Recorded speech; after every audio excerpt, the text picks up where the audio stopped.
The regular meeting of the Leon County Board of County Commissioners is called to order at 3:01 p.m. on January 26, 2021. Today we're honored to have our own Commissioner Dozier providing invocation and leading us in the Pledge of Allegiance. Thank you, Mr. Chair. You will rise. It's a little different for me. The first time I have not invited someone in. So, as we begin 2021, focused on the opportunities and recovery, we also face profound challenges. I'd like to take a moment of quiet reflection to recognize those we've lost during the COVID-19 pandemic and the extraordinary, difficult work of our healthcare providers and staff, teachers and school staff, EMS and emergency responders, and so many others. Everyone has faced challenges in the last year, and yet so many have volunteered to help others get through this difficult time. We recognize the ongoing health challenges for many of the 25 million Americans, 1.6 million Floridians, and 25,000 of our neighbors who have contracted this virus. And we recognize those we've lost. More than 421,000 of our fellow citizens,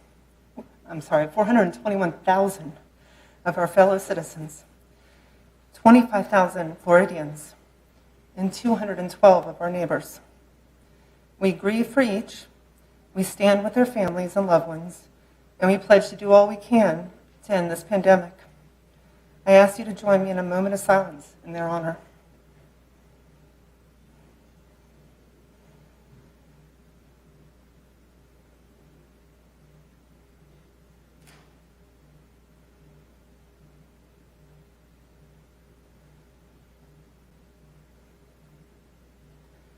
Thank you.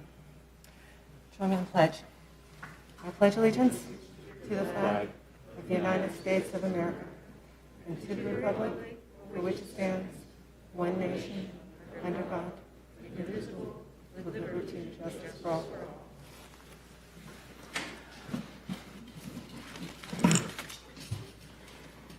Thank you, Commissioner Dozier. Next order of business is awards and presentations. Mr. County Administrator, would you please introduce the first item?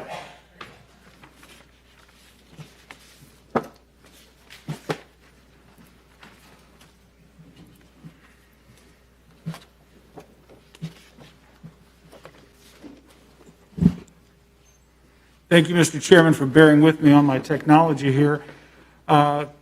Mr. Chairman, I believe we have a proclamation recognizing the retirement of Altamise Barnes, Executive Director of the John G. Riley House, or the Riley Center, to be presented by our Chairman. Thank you, Mr. County Administrator. It's a great honor to read this proclamation to one of Tallahassee's and Leon County's treasurers. Ms. Barnes, are you here with us today? You are. Great. Yes, I'm here. It's great to have you here, Ms. Barnes. Here, thank you. Well, here we go. Whereas Altamise Pemberton Barnes, a sixth-generation Tallahassee Leon County resident, was born in Tallahassee, Florida, to a bank custodian and a homemaker, and is one of 9 children, all of whom attended and graduated Florida A&M University, FAMU.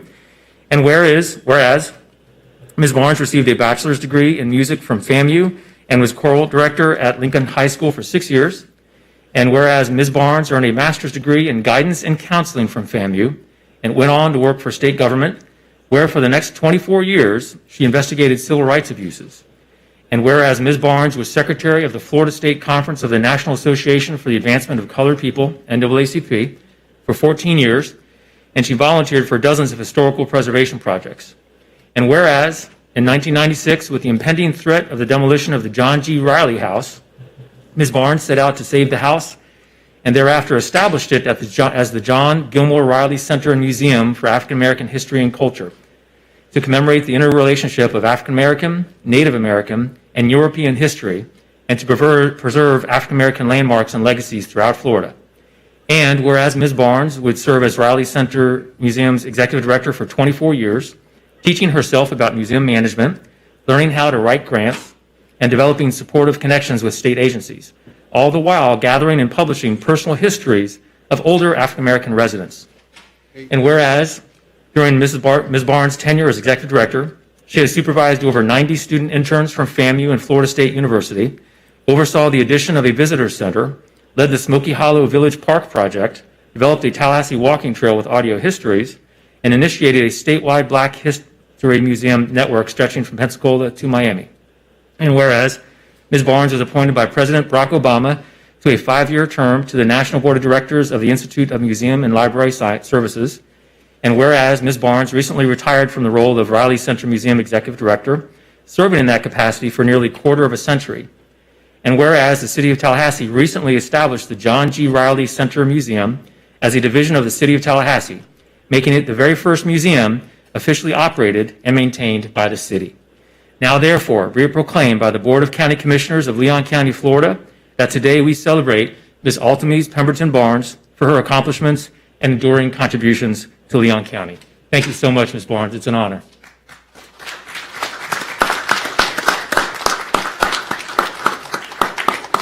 Would you like to say a few words? Just a few words. Yeah, that was, I felt some weight lifting off my shoulder as you spoke. That was quite a bit. But I just want to say thank you to the County Commission, Chairman Minor, and all of the commissioners who served during the 24 years that we led the Riley House, and those who have come aboard now. And everything I can say is in good hands thus far. The new team has hit the ground running. Of course, there's the institutional knowledge to be acquired, but they are keeping me very much in the loop. And I commit that our initial motto, which was to forget the past, denies future generations their heritage, and a foundation for hope, will continue. Again, thank you so much for all of the support that you've been to Riley and what I know you will be in the future. Thank you. Thank you so much, Ms. Barnes.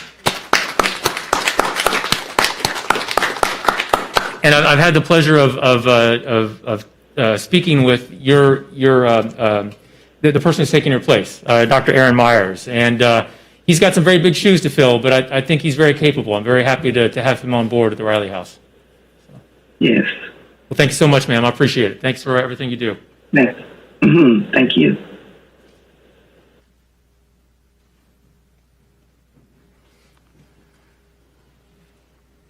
Commissioners, I'd now like to move on to our last recognition on today's agenda. As you may recall, at our meeting in December, the board approved recognizing community volunteers and organizations who not only serve us year-round, but who have stepped up during these challenging times. Well, I'm proud to announce our very first Leon County Volunteer Champion, Peggy Sanford with Sustainable Tallahassee for the Rags to Bags Mask Program.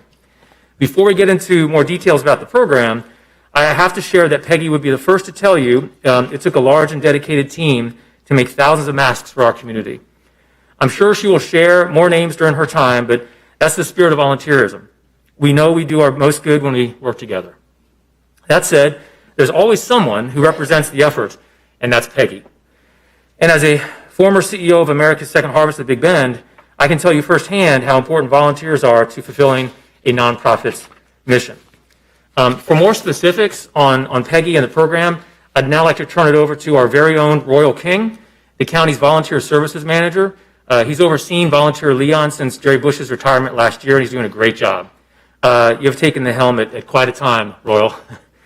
So let's go ahead and roll. Go ahead and take it from here. Right. Thank you, Chairman, Commissioners, and Mr. County Administrator.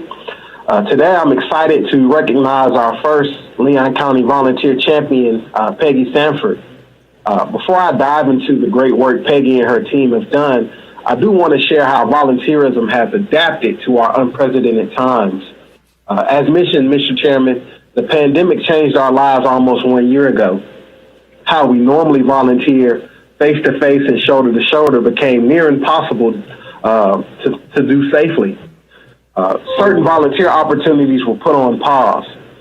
However, the community needs were greater than ever, and that's what this recognition is all about and honors. Volunteers who found ways to step up and address what matters most. In February of last year, one of my first days leading volunteer, Leon, was spent in the Emergency Operations Center coordinating both the Big Bend community organizations active in disaster as well as our county's disaster volunteers. So yeah, how's that for on-the-job training? But I've lived a life of service, so I knew our community's many nonprofits and volunteers would rise up to meet the virus head on, and they did. For Peggy Sanford, service meant coordinating a team of sewing volunteers to make more than 15,000 masks. Coordinating through Sustainable Tallahassee's Rags to Mask, now Mask program, a team of dedicated volunteers made and delivered masks to vulnerable populations and healthcare workers. Community-based efforts like this help get thousands of masks to those who needed them most, starting back when the pandemic began today. All of this helps complement the county's ongoing efforts to distribute face coverings through our libraries, which now all told equals more than 500,000 distributed. Through Peggy and her team, many people with special skills came together to keep us safe. As Gandhi said, the best way to find yourself is to lose yourself in the service of others. Peggy and her team took that to heart, going from 11 members at the beginning to now more than 200 sewing volunteers. So while Volunteer Leon will continue to promote many opportunities across our community, including vaccination volunteers, we want to shine a light on this Sustainable Tallahassee initiative and Peggy. So Peggy, you can take it from here. I know you have lots of folks to thank.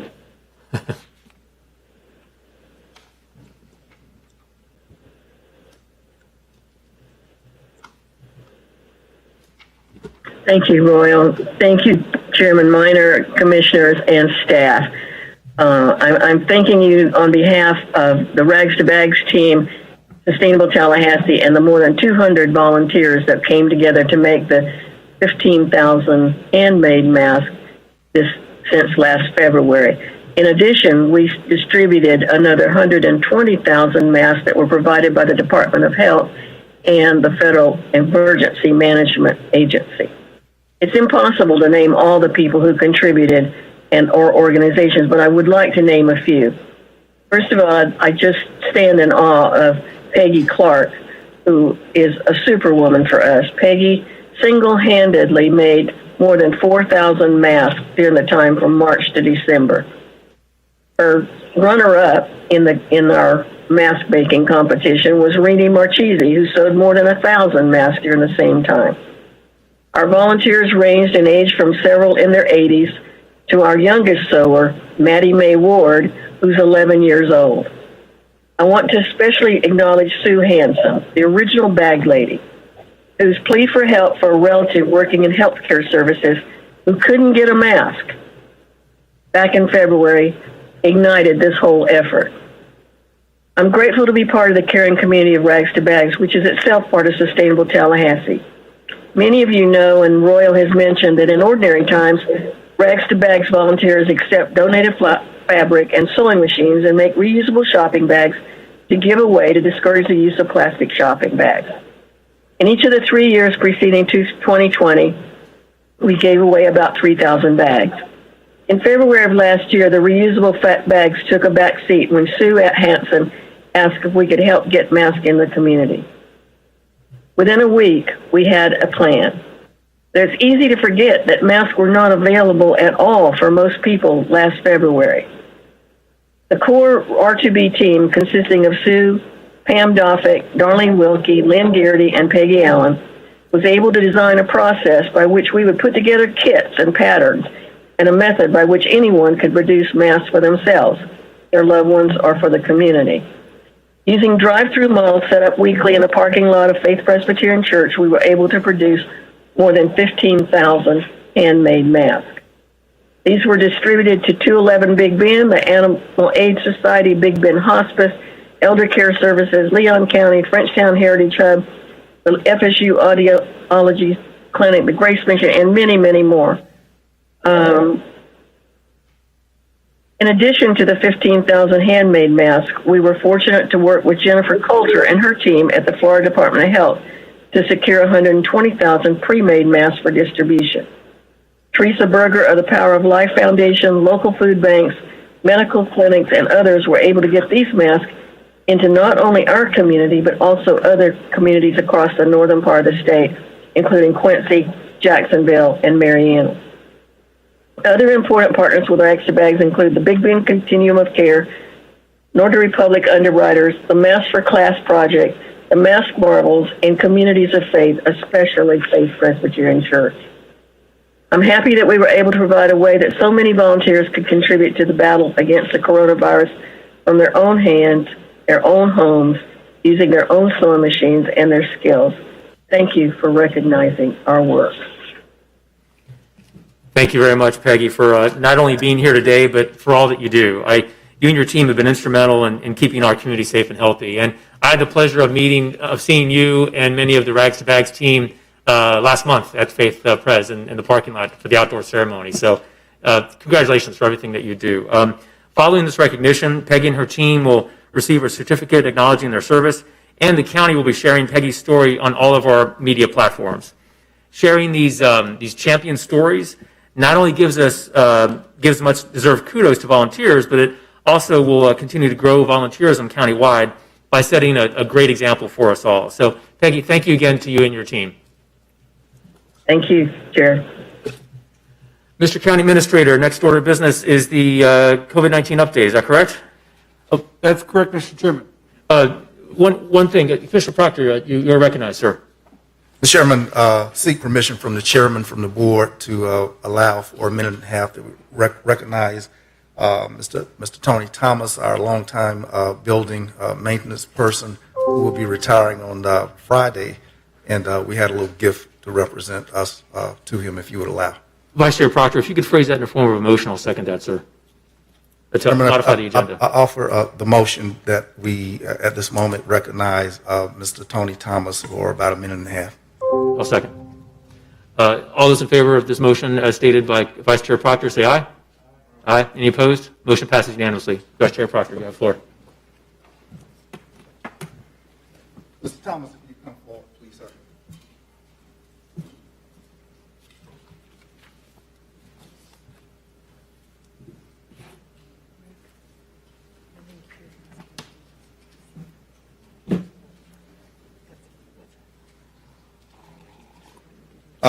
Commissioners, ladies and gentlemen, Leon County, ever so often comes along what we might consider the model employee. And it came to our awareness late last week that you would be retiring, and I believe this Friday is your final day of working here. And our board would not be so I'm speechless here, but we are not going to let this day come and we not recognize and celebrate you for the 17 years that you worked this building on our floor, all throughout the courthouse. And I know the 42 years or so you worked for the state, but 17 here. And one of the things, commissioners, that you all know that this is the Leon County Courthouse, and the thing that keeps a person in the position that you held is trust. And you're trusted on the 5th floor, you're trusted on the 4th, the 3rd, the 2nd. Everyone has got to trust this man to go from office to office with respect, dignity, and many confidences that are placed in this building, so that you have walked such a fine, outstanding line, enjoying the confidences of judges, constitutional officers, county commissioners on this floor. We've never had an issue with Mr. Tony Thomas. So Mr. Thomas is in light of the integrity, the confidence that you have with this entire building, that we share a small token to you for the extraordinary way in which you've conducted yourself among us. And I just want to say, commissioners, that Mr. Thomas has never, ever once, though I'm sure he's aware, commented on the work that we do, the votes that we take, the decisions that we make. He's never, ever crossed that line. But always pleasant, always a smile. And we appreciate you, all of us. And we give to you this small token, Mr. Thomas. If you want to say something to us, then we accept that. I'm just going to give you a fist pump. All right, here you go. You want to say something? Thank you, and I appreciate everything that y'all did for me and I have done here. I have enjoyed working here for the years that I have been here. It's really been a pleasure and an honor to work with such good people and that I can call my family, and I'm very proud of being around everyone, especially as y'all. And I'm very proud of being a part of this courthouse. Thank you, and may God bless us all. Amen.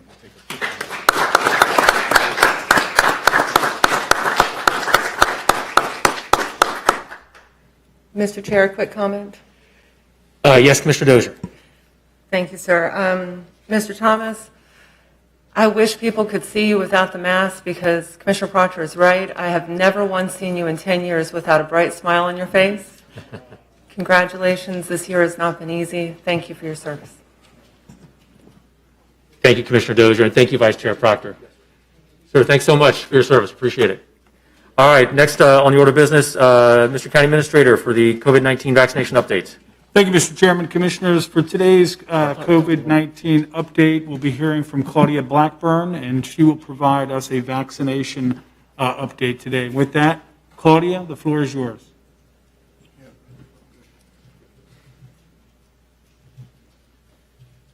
Good afternoon, County Manager, Chair Minor, and Commissioners. I will be as brief as possible as a way to minimize your time in close proximity to each other. So we have had 25,276 cases of COVID in Leon County residents to date, and sadly, 212 deaths. Our positivity rate for the last 2 weeks has been 7.75%, and so far for week 3, that's January 17th through the 23rd, our rate has increased to 8.16% with about 207 cases per day for week 3. The zip codes with the highest rates are 32304, 32310, 32308, and 32301. In general, we're seeing a very slow decline after a significant surge following the December holidays. So we continue to investigate as much as we can with a focus on outbreaks in long-term care facilities, group homes, in places such as that. Commissioners, the vaccine rollout began towards the end of December in Leon County. The supply of vaccine has been limited, and demand continues to outpace supply. We have received over 15,000 doses of Pfizer, over 12,000 doses of Moderna, for a total of 28,185 doses, and that is first and second doses. Over 17,000 doses have been transferred to our healthcare partners to vaccinate healthcare workers and their population of people 65 and over. The Department of Health in Leon County originally posted an online request for vaccination form on our website, and over 16,000 people registered. We have been working through that list, and removing people who have been vaccinated elsewhere in the community, and there are now 5,851 people remaining. So we have made progress. The online registration is closed, and we will begin taking appointments again using a new, more sophisticated system when our list is complete. To date, 25,739 individuals have been vaccinated in Leon County, including 7,252 through the health department. The health department has conducted 10 clinics and has begun vaccinating people with their second dose. We urge people to return to the place they received their first dose for their second dose, if at all possible. Here's the good news, Commissioners. 46% of Leon County residents 65 and over have been vaccinated. That is based on the 2019 census estimates. And I think that tells the story of an exceptional partnership in our community with the healthcare providers, the universities, FAMU, FSU, and all of the folks that have made this possible. the Leon County, the city of Tallahassee, and then just hundreds of volunteers have helped with this process. So we have really come together as a community, despite the bumpiness of the rollout, the questions that people have. We have stayed focused on the big picture, which is to get vaccine in arms as fast as we can, and it has worked, and we're making good progress. We understand that people are tired, but public health measures are not the enemy. They are the roadmap for a faster and more sustainable recovery. Public health measures are in place to help prevent crippling surges, make sure that our medical system stays robust and responsive, and allows us to function in a healthy way and have a healthy economy. So I just want to emphasize again that it's really important that you do 3 simple things. In addition to getting vaccinated when your priority group is up, continue to wear a mask, practice social distancing, and wash your hands frequently. These are the tools that we have right now, and we need to continue to use them. And I appreciate all of you and your support during this last year. Couldn't have done it without you and without the hundreds of volunteers and the fantastic partners that we have in this community. Thank you, commissioners. Thank you, Ms. Blackburn, very much. For comments, Commissioner Dozier, I still have you in the first in the queue. Would you like to speak? Okay. Mr. Chair, I tried to get in before the presentation because this is an important subject, and I think there are some just questions about our new rules for the board that should be clarified up front that would have helped me. So I'm going to go forward, but I think unless you would like to take a moment to address some of these questions. I mean, they're about our 3-minute rule and those types of things. Okay.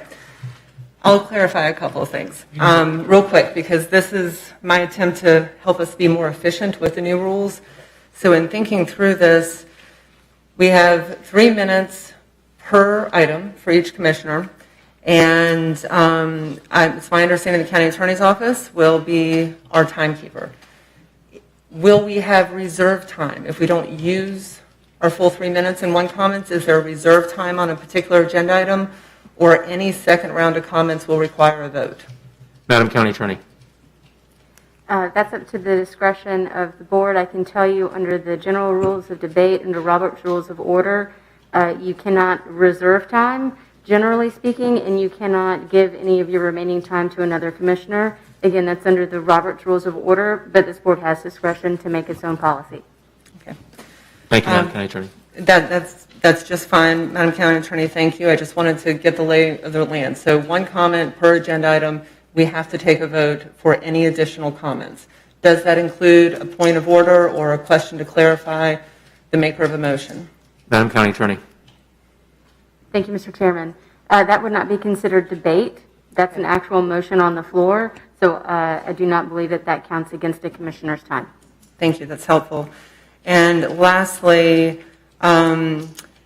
could the chair, in a discussion that was going to be rather robust, we had some great discussions yesterday, authorize us to take a vote to grant everyone or anyone who would like to speak a second round of comments so as to expedite the meeting, because that is our goal with the new rules.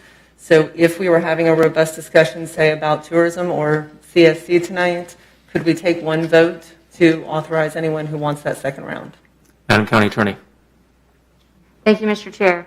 Section 3 of the current local proclamation simply provides to extend the time for debate. A motion must be made, duly seconded, and approved by a simple majority vote of the board, so it does not exclude the ability of the board to provide for extended debate for all commissioners for an agenda item. That would be permissible. Also, please note the motion to extend the time for debate is non-debatable. Madam County, can you repeat that last sentence, please?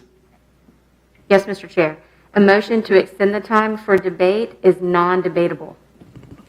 All right. Thank you, Madam County Attorney. Mr. Dozier, any other remarks? Forgive me, Mr. Chair. Will answers to questions be counted against us. If we're asking Claudia, county administrator, or someone, that is within our 3 minutes, correct? Madam County Attorney. We'll do our best. Okay. Forgive me for those watching and in the room. This is a new rule for us, and it is an effort to be more expeditious. So as I work through kind of how the procedures would go, I thought it may help us to get some clarity up front. I know it helped me. So with that, I do have some questions for Claudia. I was in queue before, but if you'd allow me, then I'll proceed Yes, right Commissioner into Dozier. that. Okay. And thank you for raising those points before. So if you can now, you have comments for Ms. Blackburn, that'd be now the time to do it. Thank you very much, Mr. Chair. All right. Claudia, thank you for the update, as always, and you answered a couple of my questions. I had heard you talking about the online system, I think, in the last week or two, and I assumed that would come online before now, but you just said that it was going to be opened. It is ready to go. Is that right? And it will be opened once you've worked through the remaining 5,000 plus people who registered by phone. Is that correct? We will be having our training on the new system this week. It is not active here yet, but we'll be learning more about it this week. Okay. And then we should be using it in some form or fashion. And if a resident registered on the first day it was open, that first Tuesday before New Year's, and hasn't gotten a call, but folks who have registered after him have gotten calls, should they call you back, or are you going in consecutive order? That's been a question we've been getting from constituents. I am so sorry. I'm having a hard time understanding you, but what I can say is that everybody that is on our list right now, we will serve those people. We will make sure that those people retain their place in the queue. In terms of how we transition our current list to the new system, I'm not sure if that's going to happen or not. We have to learn more about the new system to see if that's possible. If it's not, we'll continue with the system we have and then transition to the new system and let everybody know when we're opening it up again. Okay. Thank you, ma'am. Just a couple of points that I wanted to make really quickly. If you or the county administrator have any thoughts about this, I would appreciate hearing that, but I'll run through them quickly. First, we are seeing the federal government and state government contract with some private sector businesses, drugstores, Publix, others. And it struck me that this will be a real challenge in those areas where we have a food desert or where our traditional drugstores don't locate, and that is our low-income areas of town.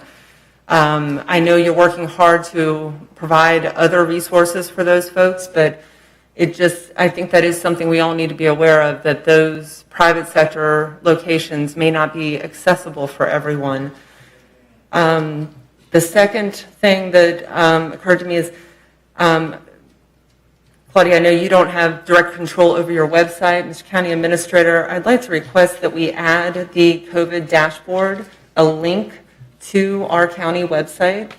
You have to do some searching to find the dashboard on the state or the Leon County website, and I think it would be helpful to link to that, even though you provide that information in our daily updates. Is that acceptable? Thank you. Very excited about President Biden's 100 days of masks. Of course, we have been on this since June, but I think I hope we will get piggyback on any kind of communications coming from the new administration as we go. And the last thing, the business lobby is pushing for masks. I've heard some reporting on that to reduce the spread, reopen our economy, and OSHA is updating their policies. So, Ms. County Administrator, as we see new rules come from OSHA, if we can have a dialogue about that in one of the updates and make sure that OEV is helping businesses have access to any of that new information. Good? Great. Thank you, sir. Thank you, Mr. Commissioner Chair. Dozier. Next, you have Commissioner Jackson. And then Commissioner Welch. Pardon me. Thank you, Mr. Chair. Great questions. A couple got answered for me too, Kristen. Claudia, can you hear me? Yes. All right. I want to make sure. So when the original vaccination plan came out and the mandate on December the 16th from our governor's office.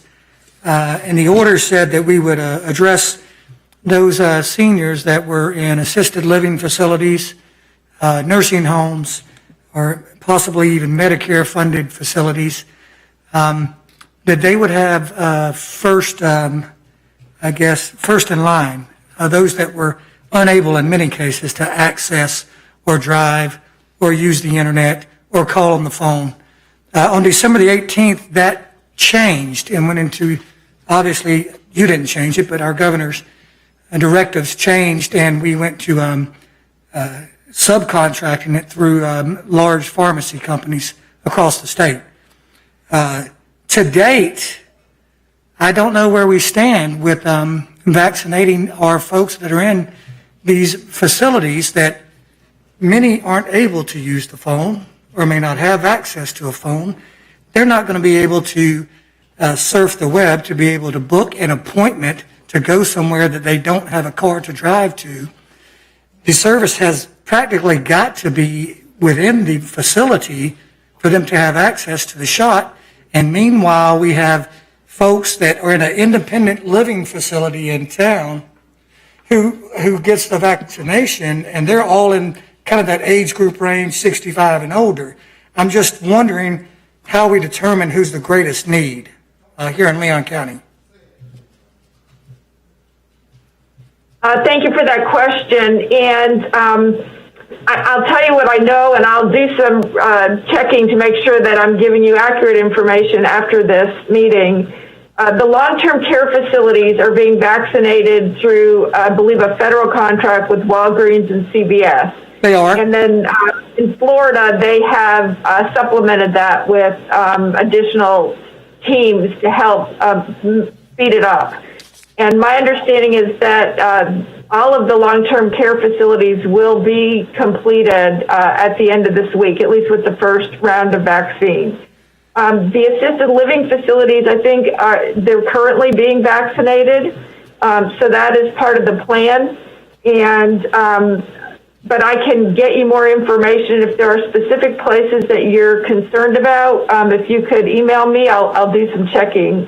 We're not vaccinating those folks. Those are being managed separate from the county health departments, but I can certainly find out for you. Yeah, I understand that, and I can appreciate what you're saying. I know that we're not, but as a county commissioner that serves with 6 other county commissioners, they live in our county, and they are the most prone to this virus.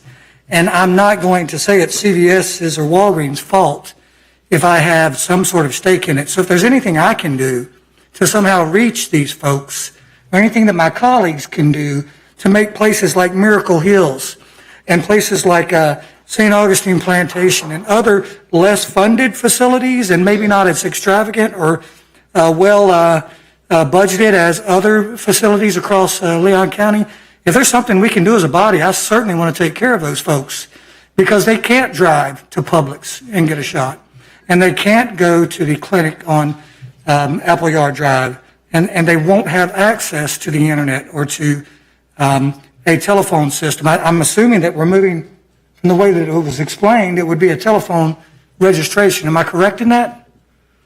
No longer online?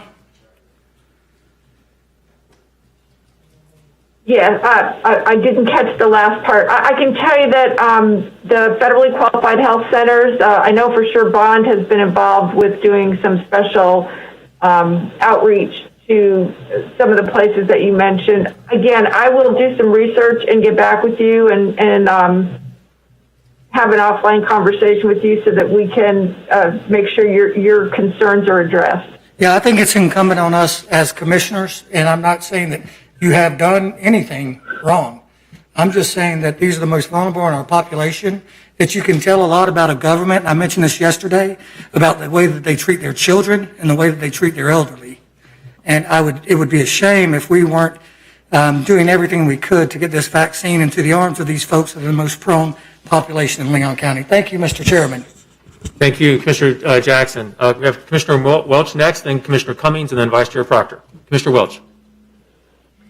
Thank you, Mr. Chair. Claudia, real quick, I've had some constituents reach out to me who've had the first shot but aren't sure how to schedule the second shot. Can you clarify how they go about that process, please? There is, certainly, on our website, there is, and our website is leon.floridahealth.gov, leon.floridahealth.gov. On our website is the schedule of second dose clinics, so people can look to see when they got their first dose and figure out when they are to get their second dose. Then we will be sending out alerts from the health department, letting them know what time on that day they need to come. And so that is our plan at the moment. Once we learn more about our new scheduling system, we may discover that there's another way to notify people, but right now we're using the Everbridge system through Leon County Emergency Management. Through that partnership, they are sending out messages on our behalf. So we're using that today to schedule our clinic on Thursday, and it seems to be working so far. So, Mr. Chairman, so as Commissioner Jackson mentioned, a lot of our 65 and up population don't have access to the internet and aren't very sophisticated necessarily with their communications infrastructure. We're not reaching out to them individually and saying, hey, you need to come back for your second shot? If they do not reply to the Everbridge alert, then we are calling them. Okay, so an Everbridge alert, is that like a text message or something? It is both a phone call and a text message. One or the other depends on, at what point the person responds. But if they do not respond that they got it, if they do not confirm that they got it and that they're going to, and that appointment time is okay, then we will call them. Okay, thank you. That's it, Mr. Chair. Thank you, Commissioner Welch. We have Commissioner Cummings, Commissioner Vice Chair Proctor, and then Commissioner Maddox. Commissioner Cummings, please.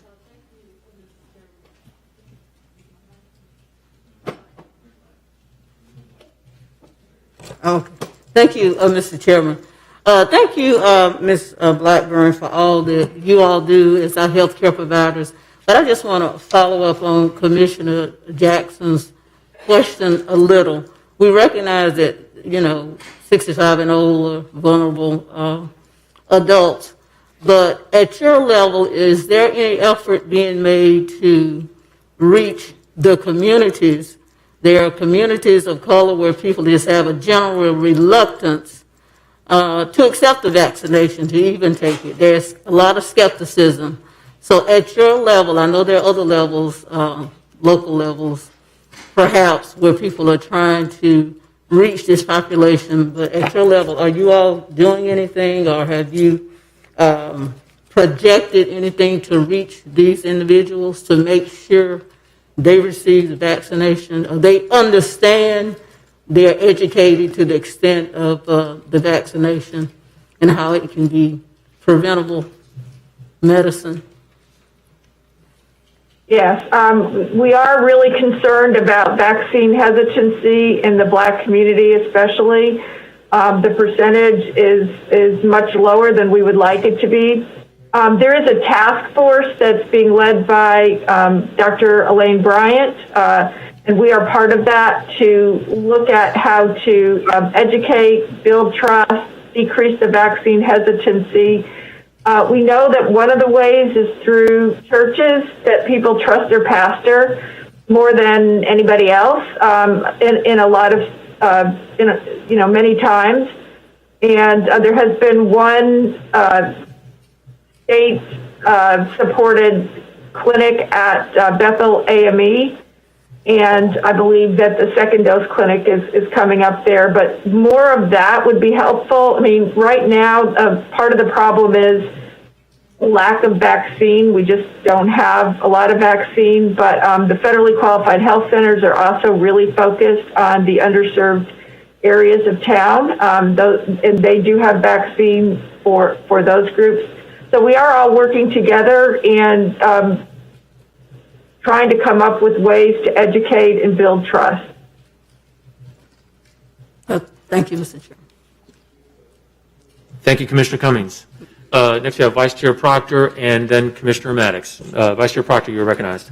Thank you, Ms. Blackburn. I join the chorus of thanks that have been extended to you, your staff, for y'all's efforts. We know that our federal government was disinterested in COVID and taking any or making any national plan.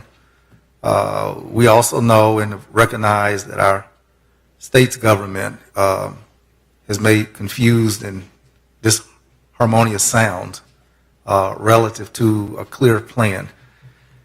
Can your office actually make a plan for Leon County, excluding the non-interest of the federal government or the state of Florida, that can serve comprehensively without the need for a private group like Dr. Elaine Bryant's and others, that the people themselves have got to come up with their own whatever they can to volunteer? Is there a plan from your office for Leon County that we can share with the community and to say comprehensively, this is what Leon County is doing, from testing to vaccinations to follow-up, and you can count communicating. You can communicate by phone, by text, by a bird, a pigeon with a message on it, whatever, smoke signal. Can you all get that to us after this length of time in a simple way that people 65 and older can just simply understand? I'm asking you for a comprehensive plan going forward within the next 2 weeks. I recognize that to talk about stuff black is just, it discomforts many. So yet I can't ignore that the death rate is 3-to-1, black and white. I don't know why. And then we're appealing to people in society to trust your office, this governor's office, or anybody else. And they have very little reason to have confidence in for a variety of reasons. But now they're supposed to just roll their sleeves up and trust that they are loved, or liked, or someone wants to save their lives. So I'm asking Ms. Blackburn, can your office get us a plan? We want to be independent of the chaos and the crazy of state government, and we need something with the intelligence of this community, a medical school, a pharmacy school, 2-3 nursing schools, 2-3 hospitals. I just don't understand how all of this brain power in medicine leaves us disjointed, and us commissioners getting eaten up alive with text messages, phone calls. We getting killed over this, and we feel like we're babbling and we're not getting the direction that we need. I'm asking y'all for a plan in the next 2 weeks that we can go by, the administrator can go by. But we sit here every week, every time we meet. Vice Chair Proctor, I'm with an sorry, update. the time for debate has concluded. Oh, thank you, Thank you. Council. Yes, I yield. Ms. Blackburn. Thank you, Vice Chair Proctor. Commissioner Maddox, and then I'll wrap it up. Now, I had a question, Ms. Blackburn, Mr. Chairman. I want her to respond. My question, Ms. Maddox, was for her to tell us, can we get a plan in 2 weeks on what she's going to do? Thank you, Vice Chair Proctor. Ms. Blackburn, did you hear the question? I heard the question. I will consider what you're asking for. We are part of the state government. We are part of the Florida Department of Health, and so our plan is part of the state's plan. We do have a pandemic plan. We have a framework for a plan. In pandemics, you have a general framework that you work from, and you have to be very flexible and respond to the many variables that arise during a pandemic, and in any kind of disaster planning, and this is disaster planning. We focused on the relationships with our partners and working with emergency management to help us manage through as the situation continues to change.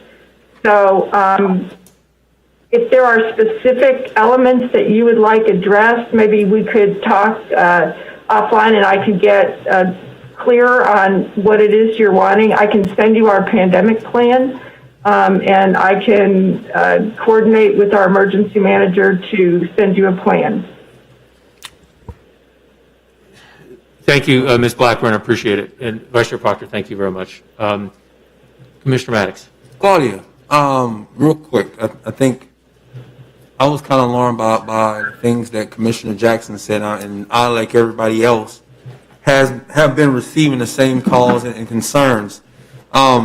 Commissioner Proctor, I think what you're asking for here, and I think I'm going to ask for something similar, is if there are people that are getting vaccinations in home or on site and not having to travel, I believe that this commission would like for those that are in the worst situations when it comes to trying to get transportation to be the top of the list of the places that you're going to give those vaccinations, especially in terms of nursing homes. And so I don't know if it's the same thing you're asking for, Commissioner Proctor, but what I'm looking for, Commissioner Jackson, I'm wondering what you think about this as well, is a priority list from top to bottom of the senior communities in which you're hitting. And I'd like to see at the top of that priority list those senior communities that are, one, minority communities, African Americans specifically, but also in the most impoverished zip codes and neighborhoods within our county. I'm not deprioritizing anybody else, but quite frankly, I think Commissioner Jackson said it. I can get to Publix to get vaccinated. I can get to anywhere in this county to get vaccinated. But there are people who live in other parts of this county that, quite frankly, will have a problem, whether it by bus or by car, getting to wherever those vaccinations will be given out. So if you don't already have something of sorts in the plan of how you're administering in priority those vaccinations, what I'm asking for as a county commissioner is that you prioritize those communities that, one, are the most impoverished, and African community or minority communities and specifically I'm speaking to the seniors within those communities. So can you speak to if you already have that kind of priority list, or if you don't, is there a way that you can accommodate these things that I'm asking for? And I don't want to ask for it just for myself as a county commissioner. I would like I'd like to hear other comments from other board members if this is something that you agree with.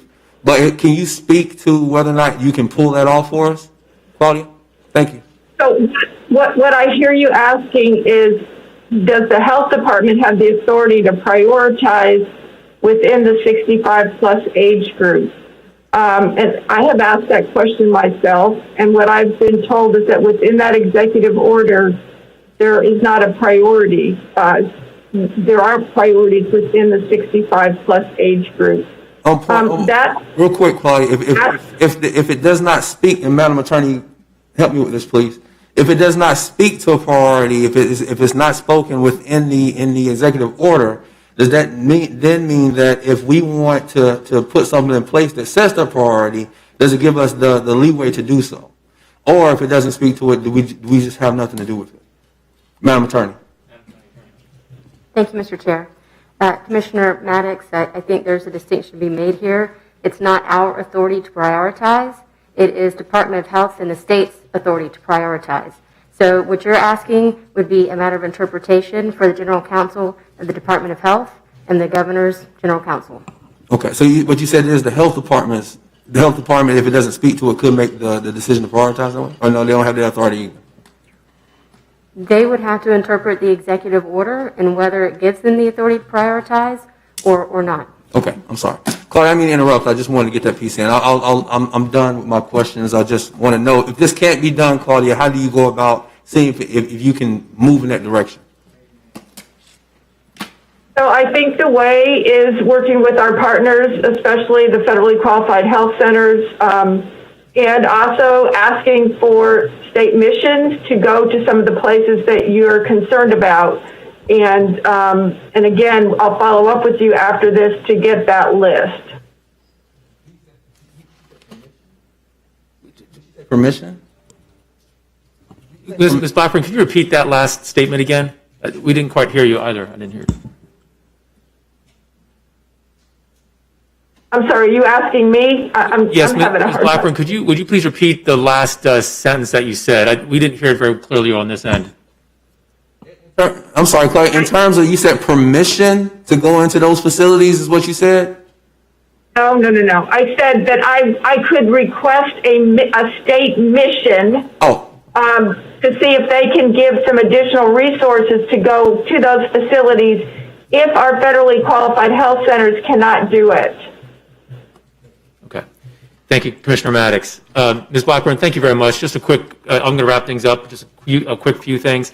I think you're seeing, at least from some of us here, a consensus of concern, making sure that if some of our citizens don't have transportation, that shouldn't hinder their ability to have access to vaccines. And so to the extent that you can help shed some light on that, what the process is, where there might be gaps in what the Florida Department of Health and Leon County can provide, where those gaps might exist, because I think all of us here have an interest in making sure that people that are in the first priority category, 65 plus, are able to get access to the vaccine, whether they have transportation or not, whether they have email or not. I think that's the core concern that many of us have here. Two very quick things. I want to thank you for your participation on the community discussions that we had, the online virtual meetings with COVID experts, healthcare experts, Fridays at noon. Those are going to continue every Friday at noon. I went to the first one. It's very informative. If you are listening to this meeting and you have more questions about vaccine distribution, local questions about here in Leon County, please attend those community discussions Friday at noon. Doctors from TMH, CRMC are in there. Ms. Blackburn is there. Very, very informative. And then I had one more question. I think you mentioned it briefly, but it bears repeating. If someone has a vaccine, whether it's the first dose or the second dose, what should they do regarding masks, washing hands, 6-foot distance? I think I know the answer to this, but I think it'd be helpful for you to say it again. They should continue to wear their masks, socially distance, and wash their hands. Just as they have before? Yes. Okay. All right. Thank you very much. Ms. Blackburn, I think that concludes our comments. Commissioner Dozier, do you have one last thing for her? I had one last question for the county administrator for our next meeting. We can take a vote for extending, but it's building on the comments. Is it germane to the COVID-19 update? Yes, sir. Let's take a vote real quickly to allow Commissioner Dozier some extra time. All in favor of the motion to provide Commissioner Dozier some extra time to ask a question of the county administrator, please signify by saying aye. Aye. All opposed? Vote passes unanimously. Commissioner Dozier. Thank you. So throughout our comments, throughout our discussion, we all know the challenges we face in managing the COVID response. We are working with the state system. We have a great team at the local health department, but as Claudia, you've said repeatedly, this is a state decision, and we've had to answer those questions for our constituents ongoing, right?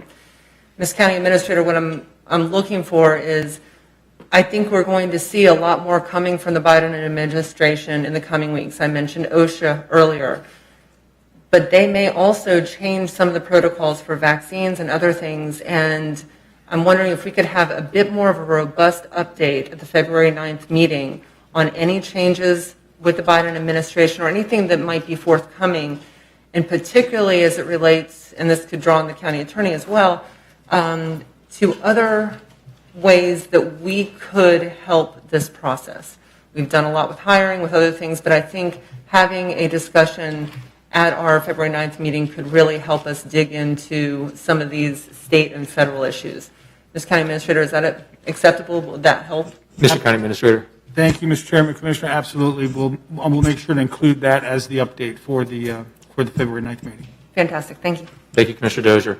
Vice Chair Proctor, I know that your time is up. Are you asking for a motion to extend your time, sir?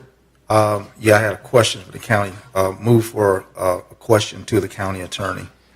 I'll second that. All those in favor of the motion for Mr. Proctor, signify so by saying aye. Aye. All opposed? County Attorney Commissioner Dozier raises an interesting point. I heard Ms. Blackburn say that, and I heard you say that she's restricted to the governor's edict, and those are the parameters. I have heard this governor throw shade and cast aspersions toward the Biden administration, and I'm simply asking, will the governor have more power to distribute, to make great availability, or does the governor have the authority to block and under states' rights ignore? I see a clash occurring, a political standoff of our governor needing to show that he's the governor and to demonstrate in his capacity of being executive that this president and what he has to say don't count in Florida. Whose word in this pending train collision is going to carry the most sway? And she don't have what we are asking for this community, because we are bound by a state that has left a big vacuum with no priority on citizens and what to do. We have no plan. Will President Biden and what he's trying to do carry more sway in the area of health care, extension, pandemic than this governor? Because we can just go home if you come up with the wrong answer and just forget this matter. Madam County Attorney. Thank you, Mr. Chair. Vice Chair Proctor, it's going to depend. There's something in the law called preemption. The federal government has certain powers and authorities, and they can, exercising that power, preempt the state's ability to act or not act in certain circumstances. It's entirely possible that the federal government will roll out a comprehensive plan that will, at least to some extent, dictate how vaccinations are prioritized going forward at the state level and at the local level. We'll have to wait and see what the Biden administration comes up with. So in a vacuum, I can't answer your question definitively. It will depend on what the Biden administration decides to do and under what authority. Thank you very much, Madam County Attorney. This concludes our remarks and comments. Ms. Blackburn, thank you very much. Very much appreciate your time.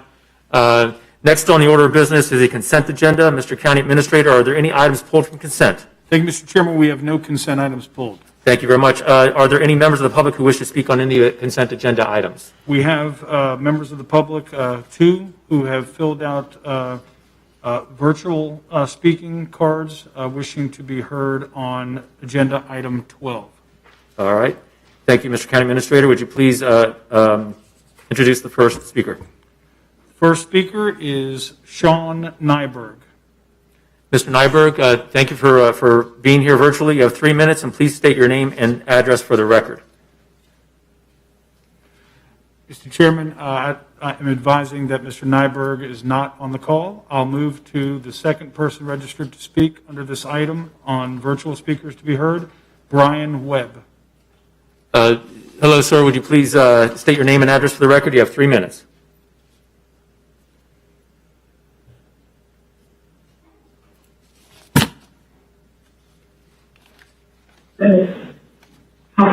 Hello? Yes, sir.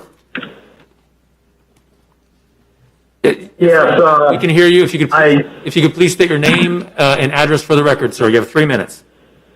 Yes, my name is Brian Webb.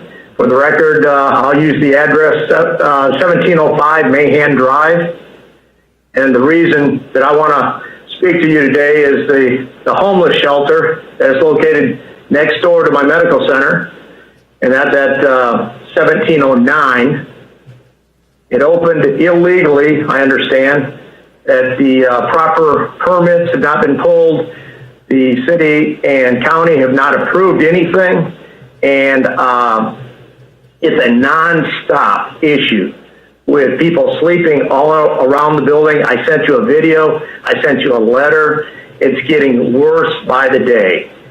And I cannot understand a city that offers such a pleasant place to live wants to open a homeless shelter across the street from a daycare center and the residents across the street and all the businesses up and down Mahan Drive without any permitting process. But yet, I got a violation on my holding pond the other day for the weeds being too tall. Well, I guess right now it's full of beer and pop cans and everything else that's out there. So the trash that's building up around my medical center that I rent out to a company out of Atlanta, they may very well not renew that lease. And the nurses and doctors and everyone that works there will no longer have a place to go on Mahan Drive. And that's a result of having a homeless shelter. And I just cannot see why the city, when they did not even apply for the right permits or apply for any kind of variances on a office building to stack in 100 people, sign a 10-year lease for 100 and some residents, permanent residents, and we weren't notified. The immediate community right around that operation wasn't even given a letter. Yet people start appearing in the back of my building every day. I've been over there every night for the last probably week and a half. I was out of town one weekend, and it was really bad, and I sent you the video on it. I need someone to step up and help this situation over on Mahan Drive.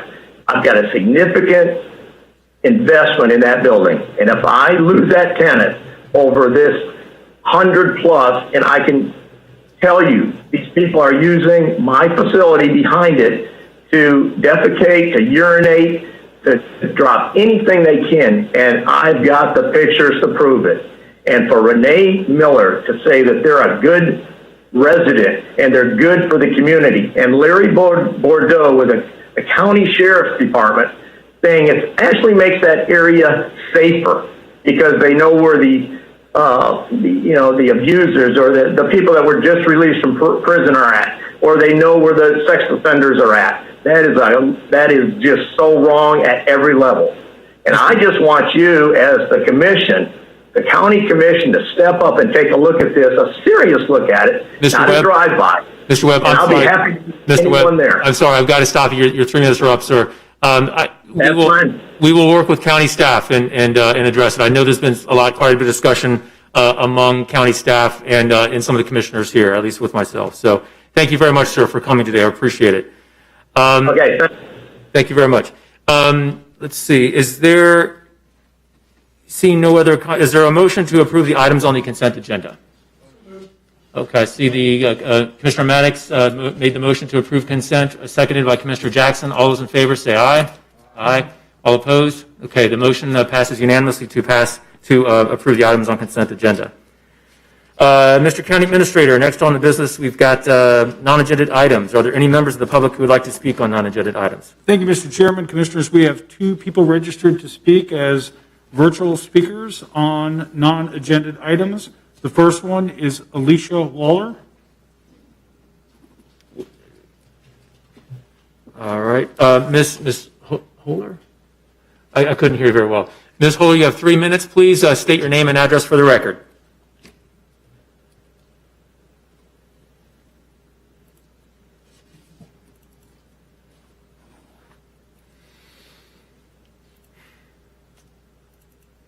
Ms. Holler?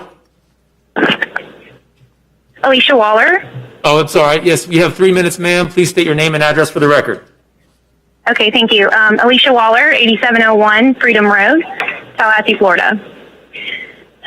I do solemnly swear and or affirm that I will support, protect, and defend the Constitution and government of the United States of the state of Florida, that I am duly qualified to hold office under the Constitution of the state, and I will well and faithfully perform the duties of County Commissioner on which I am now about to enter. So help me God. Do these words sound familiar to you? As you all know, prior to entering your position, each commissioner vowed to support, protect, and defend the Constitution of the United States and the state of Florida, nothing more, nothing less. I'm here today to argue that the mask ordinance currently in place is in violation to the Constitution and its opposition to the oath that each of you claim to uphold. In Section 2 of the Florida State Constitution, it clarifies our basic rights in these terms. All natural persons, female and male alike, are equal before the law and have inalienable rights, among which are the right to enjoy and defend life and liberty, to pursue happiness, to be rewarded for industry, and to acquire, possess, and protect property. No person shall be deprived of any right because of race, religion, national origin, or physical disability. Masking your constituents violates each person's right to enjoy life and liberty and limits their ability to pursue happiness. In addition, it encourages others to deprive their fellow man rights, potentially because of religion or physical disability. No longer those who believe masking is a risk to their personal health, does not line up with their religious standards, or cannot mask due to physical disability, can they easily or freely move about Leon County without harassment. The enforcement of masking religious entities is also prohibited by the state of Florida Constitution. Section 3 describes religious freedoms as such. There shall be no law respecting the establishment of religion or prohibiting or penalizing the free exercise thereof. Requiring face coverings in churches around the county is essentially prohibiting or penalizing the free exercise thereof. As people are being asked to cover their faces during worship, muffles their voices, restricts their speech, and can press them to go against their religious convictions. In addition, the Florida State Constitution, Section 6, Section J, states that persons violating county ordinances shall be prosecuted, and punished as provided by law. The Florida State Statute 876.12 says this: wearing a mask, hood, or other device in a public way. No person or persons over 16 years of age shall, while wearing any mask, hood, or device whereby any portion of the face is so hidden, concealed, or covered as to conceal the identity of the wearer, enter upon or appear upon a lane or walk, alley or street, road, highway, or other public way in this state. Though you may believe this statute does not apply to this particular issue, it isn't within the Commissioner's responsibility or duty to decide whether or not current statutes should be upheld. It is your responsibility to uphold the law and the Constitution of the state of Florida as is. Furthermore, in Section 23 of the Florida State Constitution, it addresses the issue of right to privacy. Every natural person has the right to be let alone and free from governmental intrusion into the person's private life. With these unconstitutional mask mandates in place, the government is encouraging people to intrude into other citizens' private life when they cannot mask or choose not to due to personal and or health reasons. Moreover, HIPAA laws are being violated daily as people are being asked to give up their medical information to simply walk into a store to get necessities. Ms. Waller, ma'am. With the utmost respect, I beg you to consider your role as county commissioners. Have you been making decisions for this community based off the Constitution or your oath of office? As clearly stated, I do not believe this to be so. Thank you for your time, and please reconsider your decision. Ms. Waller, thank you very much. Mr. County Administrator, next speaker. The next speaker is Megan Mansell. Ms. Mansell, you have 3 minutes. Please state your name and address for the record.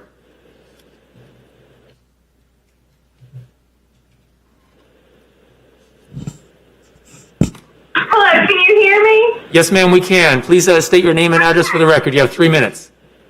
My name is Megan Mansell, and I live in 32303.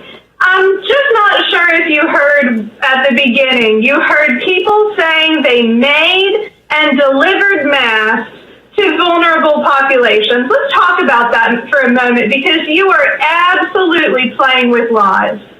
I can look at all of you, and none of you are wearing PPE that it has any sort of efficacy standards.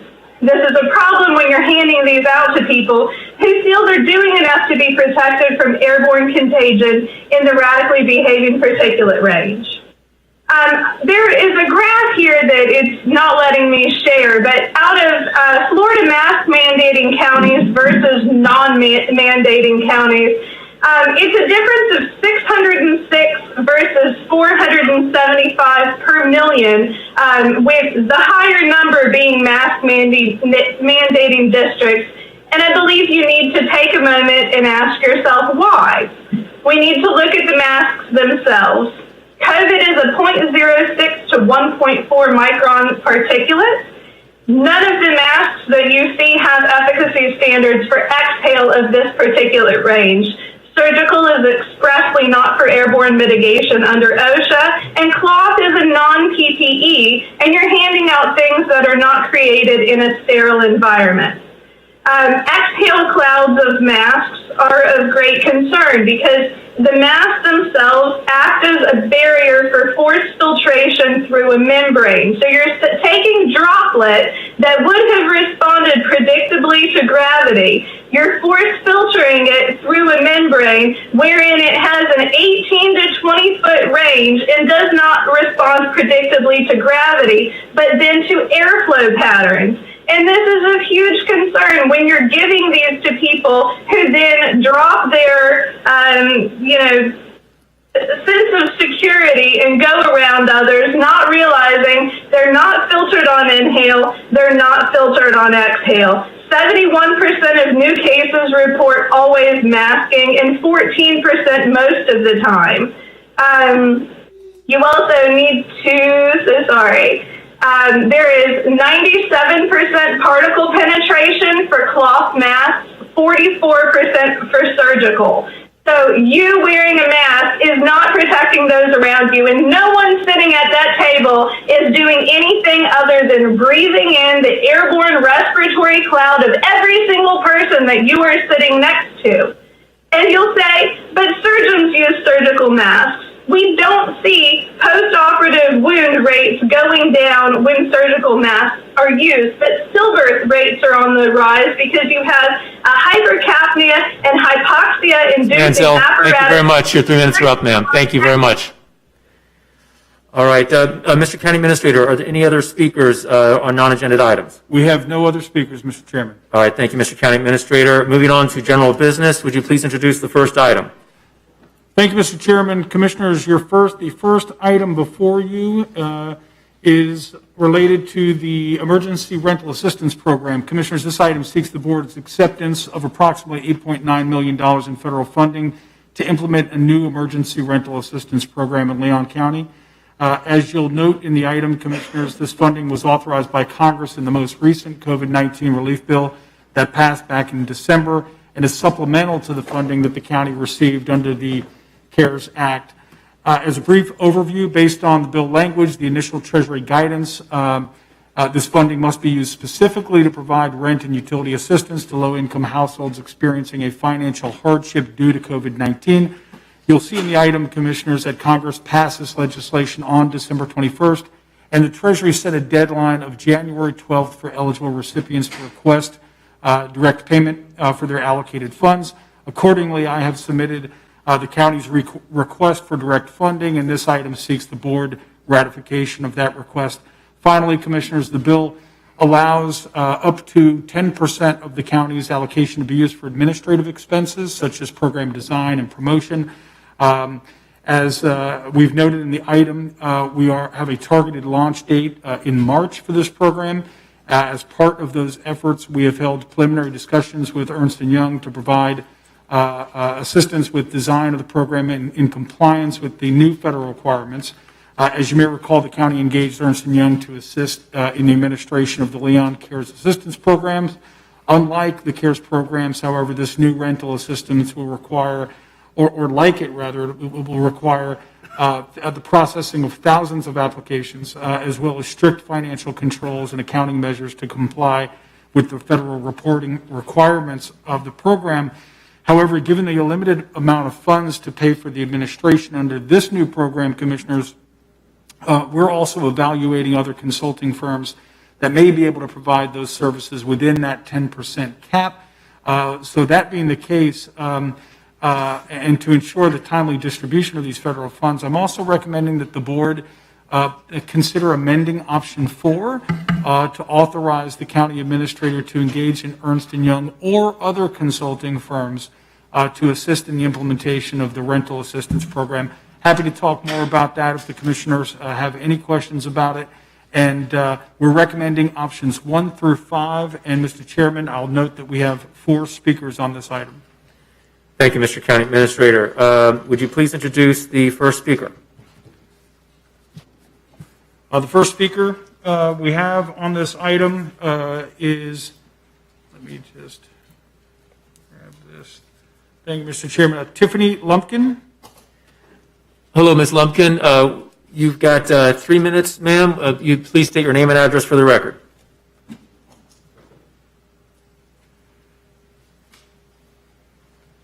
Hello, I'm Tiffany Lumpkin. 536 Robinson Farms Road is my address. And I just have a couple of questions regarding the Leon Cares funds for the second round. I want to know if you guys, or if Leon Cares will let us know when the tenants are approved or denied. I also want to know if we will be notified or emailed when the funds have been released for the tenants. And I would also like to know if we will receive the payments directly or if the tenant will receive the check. Can the company's name go on the check with the tenant? Ms. Lumpkin, thank you very much for coming today. What I'd like to do, if you don't mind, is recommend that you meet with one of our county staff members. Shinkton Lammy is heading up a lot of that work. Alan's going to give her Okay. And then, ma'am, we will have someone get in touch with you and speak with you directly. Mr. Chair, one point real quick. Yes, Commissioner Dozier. These are questions that a lot of landlords are probably going to have. If we could document that or have some information for others to get in contact, just if anyone else is watching, I think that might be helpful. Yep, I agree. Thank you, Commissioner Dozier. Mr. Chairman, this goes to our discussion yesterday when I asked about the landlords and how are they going to be factored. And I thought that the county administrator gave a great explanation that the public is waiting to hear the precise what he told us yesterday in terms of how this money would work. Vice Chair Proctor, if I can make a recommendation, I think both Commissioner Dozier and yourself have made some very good points. Let's, I think the county administrator, I think he understands probably what we're gearing toward, which is to make sure that we state the answers to those questions we discussed yesterday very plainly on our website and getting the media out to help explain that. Will do. All right. Next speaker, Mr. County Administrator. Whitfield Leland III. Mr. Leland, thank you for coming. Would you please state your name and address for the record? You have 3 minutes. My name is Whitfield Leland III. I reside at 754 West 7th Avenue. I spoke with a couple of commissioners. I actually sent everybody sitting up the email yesterday concerning the evictions. I watched the numbers and I watched what we did with the First CARES Act. I think we did a great job looking at it. But when you actually break the numbers down and look at the evictions that we have in Leon County, somewhere along the line between dishing the money out and the tenants, somebody dropped the ball. And my concern is that if we continue to do it the same process that we did, next year we're going to be dealing with a bigger homeless problem or a bigger homeless issue than what we're dealing with right now. I do ask, and I have been talking with a couple of, I've been talking with Shankton, and I am very connected with the community. My main concern is, another one of my main concerns is how we are filtering this information out. The last organization that did get to help facilitate, I went in there, I helped, but it was all discombobulated. Some of the information, some of the information that was supposed to be, I guess, qualify you, it was misconstrued. People were just filing just to file, and the information wasn't clear from you guys down to the bottom where we at. I do ask that if we do direct payments to the individuals, that y'all put the landlords or companies on it. At the end of the day, we have a responsibility to make sure they do the right thing. And if they can't do it by us giving them the direct money, put 2 people's signatures on there where the money can go where it need to go. And I also ask that when we're moving forward with this process, and I spoke to Shankton, maybe y'all can give him some direction, that the community roundtable is in the talk, helping, getting this out, and getting people signed up, and making it work this time. So we won't be looking at all these evictions. We started the eviction mutual network, and it's over 800 evictions. But what I'm noticing is that the CARES Act money that the individuals did get, they left the current landlord high and dry and went and got a new landlord. So the landlord filed an eviction to get their money. So some of those evictions may not have those individuals still living in those residences. They just may be just listed because them people want their money. So I think that's something that we need to look at too.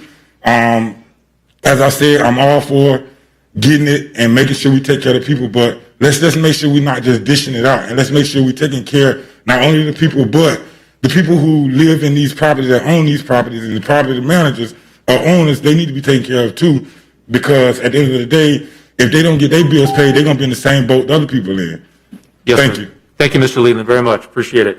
Next speaker, Mr. County Administrator. Thank you, Mr. Chairman. The next speaker is Stanley Sims. Pastor Sims, you know what I'm about to say. Please state your name and address for the record, and you have 3 minutes, sir. I am Stanley Sims, 1320 Avondale Way, unofficial commissioner at large. First thing, Miss County Attorney, I love see you sitting up there, but that FSU cup next month at Walmart, they got them on sale, $29 FAMU. Second thing, I want to say this. I'm very proud of this government, this level government, because I couldn't hardly hear yesterday, but later I don't see her. She gave me that thick folder, and I went home and I read through it. Then I made some calls. Y'all know because I call y'all. And I want to tell you, Ms. Dozier, that your chairman got your back. Because I was upset because I couldn't hardly hear. And I thought you were saying one thing when you were saying nothing. And then Nick, right now you ought to say thank you because I've been bothering him. I've been aggravating him. But he made a very profound statement that I was able to hear while I was sitting in an unauthorized area. And he was talking about your particular role. And what we are not talking about here is the lack of trust that people that look like me have for people who sit in seats like you sit. Let's talk about this money. Just because you poor don't mean you stupid and you can't count. You get some money and you know that the city of Tallahassee ain't turning off your lights and your car need tires. That ain't dumb to go buy some tires. That's just making good sense. If you get some money and your landlord walls got holes in them and you get to go to another landlord who ain't got no holes, that ain't stealing, that's just making good sense. Now who's responsible? And Commissioner Nick Maddox said it yesterday. He said, our mixed messaging. I commend the city for not doing cutoffs, but talcum cutting off. So some people got to go pay their light bill. And that young man right now, Mr. Bryan, he come right on up to me, wanted to give me his seat. It's about relationships, people. Mr. Jimbo, I'm so proud of you tonight. Because what Ms. Blackburn didn't tell you of that 29%, people of color is really underestimated. And what they won't tell you too, Mr. Jimbo, you got residents on Highway 20, white folks, can't get a test either. Mr. Sims, thank you. I love y'all. I'm working with you. Right back at you, sir. All right. I got to go to school, boy. Mr. County Administrator, next speaker, please. Our final speaker is Raz Bocanegra. Raz Bocanegra, please state your name and address for the record, please. You have 3 minutes. Yes, my name is Raz Bocanegra, Marshall, Michigan. I came to Tallahassee about 4 years ago, specifically looking for the need of affordable housing. We started on Stuckey Road, which was completely abandoned. We fixed it all up. We've got residents in there. Next, we went into Highland. We bought that property, which was condemned, fixed it all up. Then we went to Pinecrest. We fixed that apartment complex up. We've got people in place. All of these are affordable housing. Arkansas Street and White Street that we own. This pandemic has affected everybody. It has affected me tens of thousands of dollars. Because of our clientele, they work double jobs. They've gotten laid off because of the pandemic. I've covered these people and covered them and been floating them, which has cost me a lot of money. The first part of the program was good. We got our money. The second part was devastating. We had tenants showing us the check that they got and said they're going somewhere else. We see brand new cars. I've floated a lot of people and let them come in and just pay me $100 a week or whatever they could pay me. It's devastating to have to evict these people. That's why we came here, because of the need for affordable housing. I've got people that are trying to buy my property to put high rises and stuff up. I don't want to lose that clientele. One of the things on the vaccination, I'd be more than happy to open up our lobbies. 97% of our clientele is of color. I'd be more than happy to open them up. They're not going to go anywhere, so 2 weeks later you can come and give them their shots. But if we continue the way that we did it before, I've been working with Mr. Lammy. He's been very, very open with me and discussing things, so I do appreciate it. He's a good man. But that program, the second part, did not work.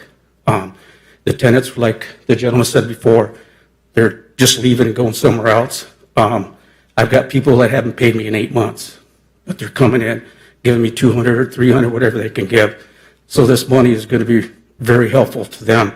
It's very helpful to us. I haven't struggled, so I don't have to lay anybody off. So if anything that we can do as owners to help you with the program, what the needs are, what that bad outcome was, or the good outcome.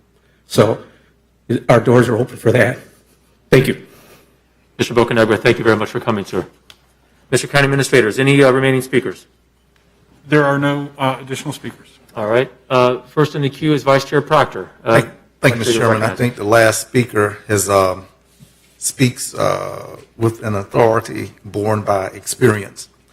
The theoretics which I presented to the board on yesterday is not born out of my own experience. It's just theoretical. However, I recognize, as has been shared by 4 previous speakers, that the latter half of when we switched to give the checks directly to tenants, many of the landlords were left high and dry. I like that word. We want to do better, and I wanted to ask if the county administrator could articulate why the public should have greater confidence in this new round, consistent with what you were asking, ma'am.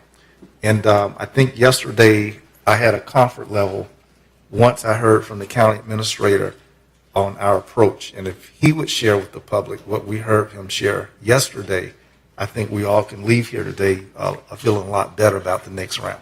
Mr. County Administrator. Sure. Thank you, Mr. Chairman and Commissioners. I would first contend that the first round was executed properly, which was that, if you recall, the federal guidelines in the first round gave jurisdictions the discretion whether you wanted to have the checks go to the landlords or to the tenants. Initially, the previous speaker is right. The first part of that program, the checks went to the landlords. We checked in with the board about midway through the program, given the December 31st deadline that we were under at the time, and said that if we intended to get the checks into the hands of people who needed them, that we would have to go directly to the people and the tenants in that case, because in many cases there were holdups, not just us, but throughout the state, with landlords accepting the dollars.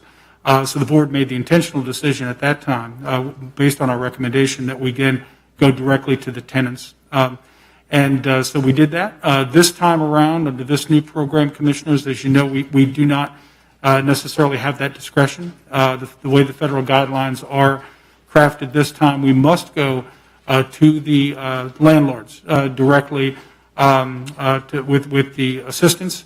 However, if the landlords are not cooperative, then we are permitted to, after that, and only after that, to go to the tenants. And that's the general overview. Is there a retroactive feature in this new legislation?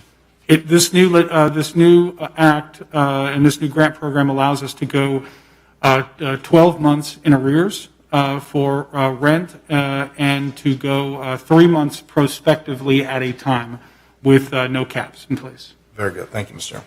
Thank you, Mr. Vice Chair. Commissioner Dozier. Thank you, Mr. Chair. Picking up where Commissioner Proctor left off, and I really appreciate it. Raz, you'll forgive me, I couldn't hear your last name. I got Mr. Leland's, or else I would have addressed you the same way. But I think both of you make very good points, and it is something that we had a long discussion about. I believe that was the end of September.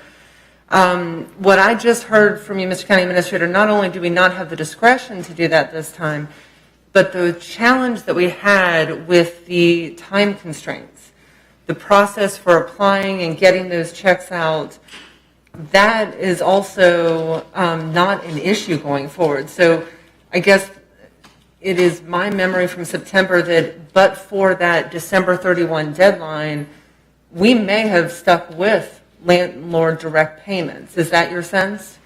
That's correct.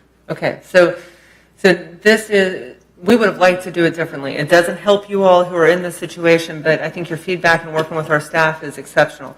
I like the idea of roundtables. I like the idea of promoting this information. And forgive me, Mr. Chair, I jumped in when our first speaker was up because you directed her to staff, and I think that we may have a lot of landlords out there who are feeling this way. So I think having this information available is good. Any kind of communication, the board of realtors, property managers, but we got a lot of other landlords who are working independently, may have smaller places. So I think that is really good. The other thing, forgive me, I'm looking at my notes here. Mr. County Administrator, you said it went in arrears the last 12 months. We might get hung up, I would guess, if someone received funding through the previous round and that was intended to pay their rent, and then they apply again, or because they could have applied those dollars to utility payments or other things in the last two rounds, can they apply again now jointly with their landlord and kind of make their landlords whole? That's what I'm wondering. Yes, and really the federal guidance at this point, and I'll let Alan provide additional details if you'd like, but at the high level, the federal guidelines simply stipulate that applicants cannot apply for the same funding twice. And so, but there are ways to potentially mitigate that, and there may be cases where, again, they were applying for utilities dollars and now they can apply for rental dollars. I have less sympathy for those who may have bought tires, forgive me, or Stanley, anyhow, or others, but if they were paying for utilities or something, want to make sure that they could get that rental assistance. The last question I had was, it's my understanding that the city has some other funding, some other programs. Just looking at our whole community and the extension of the eviction moratorium, of course, that's going to impact us later. Mr. Leland, you're right on that point. I would like to have a better understanding of what the city programs are and how we're looking at this as a whole community. I think we've got a good snapshot for what the assistance the county has been able to provide. And Mr. County Administrator, this might not be immediate next month, but in the next few months, I think wrapping our arms around kind of what this picture looks like, where the gaps are, working with our landlords, because we need to know what's going to come down after the summer and into 22. Should that be an agenda item request, Mr. County Administrator, or Madam County Attorney, do you have? Madam County Attorney. I'm sorry, Commissioner Dozier, I was just telling you your time is up. Thank you. Can I get an answer to the question? Sure. Yeah, Mr. County Administrator. I think, Mr. Chairman, I got that direction, and we'll just make sure that we provide that information in the appropriate way, maybe either under an update or in one of the presentations, or if Commissioner Dozier, if you specifically wanted it back as an agenda item, we'd be happy to do that as well. I have no more time to speak, Mr. Chair, but I think a robust discussion of it would be good. So I'll leave it to my colleagues to discuss now. I'll ask for more time later. Great. Thank you, Commissioner Dozier. I've got Commissioner Welch and then Commissioner Maddox. Thank you, Mr. Chair. Just real quickly, Alan or Mr. County Administrator, is there any, if a landlord receives a check, are there any restrictions then on that landlord to raising the rent for any amount of time or anything like that? Commissioner, at this point in time, we haven't seen anything specific in the Treasury guidance that would restrict that. Mr. So essentially, a landlord could receive a check and then raise the rent and limit the sort of time frame of the, I guess it'll be a lease agreement anyway, but. Correct. Remember, it's a private relationship between a landlord and a tenant, and it would be subject to the terms of the lease. We haven't seen anything specific, but that's not to say that the Treasury won't issue new guidance in the near future. They tend to come out throughout the program development, and they will provide additional guidance over the next several months, I'm sure. Okay, thank you.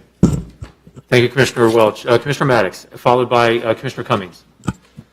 Mr. Chair, I simply wanted to just thank staff for their hard work on this. We're thankful, we are grateful to have these dollars to come down to be able to send to our citizens to help them in situations like this. So I make the motion for options 1 through 5. But I also wanted to also make the comment of the last gentleman that spoke. I'm glad we're putting the money in the hands of the landlord this time. And I think that Commissioner Welch asked a good question, but I think for the most part we have landlords that would be fair to those folks that will receive these dollars. And I also want to highlight too, Mr. County Administrator, for the people who may not be as privy to the information as we are. Could you speak to who actually qualifies? Because what I don't want is the information of, okay, well, will someone, let's say, who has a $3,000 lease, or that can actually qualify because they're behind. So will you speak specifically to the qualifications for this program? Chairman Maddox, Commissioner Maddox, before I recognize Mr. County Administrator, one thing that staff had asked us to do was to edit option 4 to include Ernst & Young or another entity. Would you accept that as a friendly amendment before we get too far in the discussion? Yes. Okay. And who was the second to the motion? Second with the amendment to option 4. Okay. Thank you very much, Commissioner Maddox, Commissioner Jackson, Mr. County Administrator. Thank you, Mr. Chairman. Commissioners, in summary, eligible households must have a household income at or below 80% of the average median income, which is approximately $58,000 for a family of 4 in Leon County. Also, households below 50% of area median income must be prioritized for this assistance under this program. That's about $36,000 for a family of 4, as well as applicants who have applied for past unemployment in the past 90 days. They also must receive prioritization under our program. The funding, again, can be used to pay any past due expenses first, and then after that, eligible applicants can receive prospective bills up to 3 months at a time.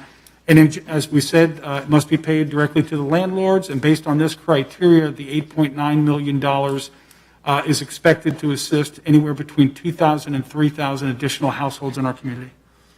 Thank you. Another piece, Mr. Chair, if I might, is real quick, just looking at who we can actually, making sure we have as many community partners out there that are influential within the communities that's helping us get this information out, like Commissioner Donis, like the Roundtable, Urban League, and others, as partners in us helping to get this information out, because I understand that they are trusted within their communities, and people may respond to them a lot faster than they respond to us. I want them to be included as much as possible in us being able to get the information out.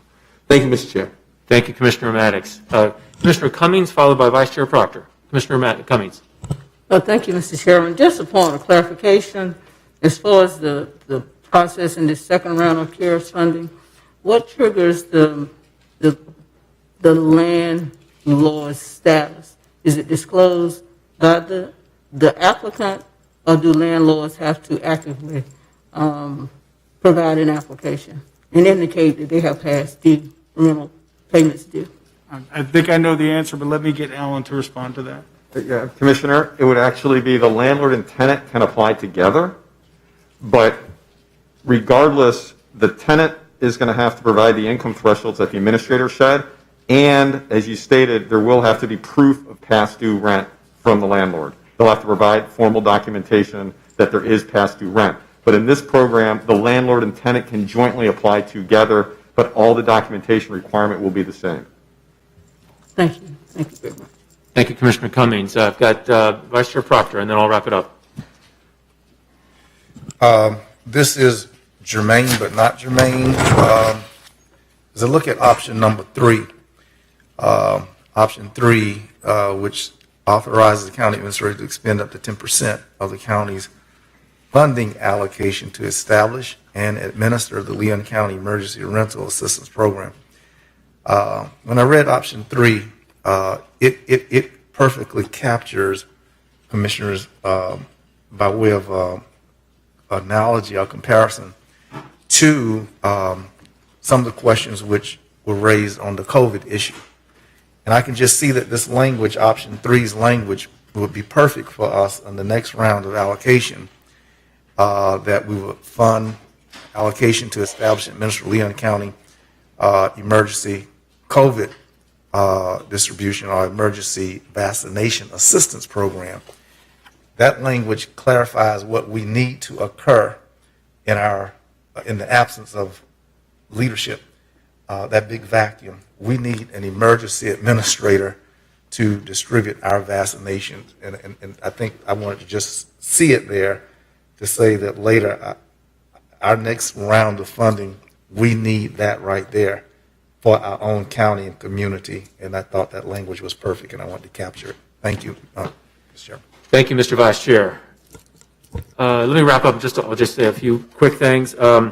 Like many of you, I've also heard from landlords who have reached out to me. A couple of them I've known for years. They're good people. I think a lot of the landlords in this county are simply just folks that own one or two properties, and they have all of their life savings invested in those one or two properties. And many of them are providing a really good service of housing to people that might be struggling with it. So I'm really glad to see that this next program is going to have that difference in policy, which will, I think, help a lot of our landlords as well as the tenants going forward. So just wanted to mention that.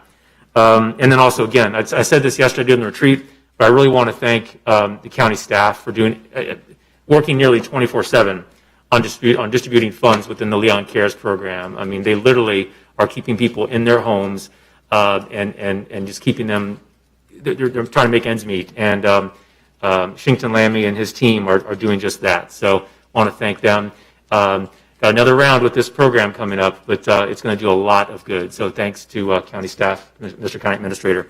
So we have a motion made by Commissioner Maddox, seconded by Commissioner Jackson for options 1 through 5. However, option 4 has been amended with a friendly amendment to add engaged Ernst & Young or another entity to assist. All those in favor of the motion as stated, say aye. Aye. All opposed?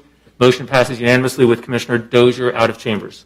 Mr. County Administrator, would you please introduce the next item? Thank you, Mr. Chairman. Commissioners, this item seeks board consideration to relocate the proposed Northeast Park from the existing county-owned land at the intersection of Thomasville and Proctor Roads to a site between Centerville Road and the planned Wilani Boulevard, adjacent to Montford Middle School and Roberts Elementary School.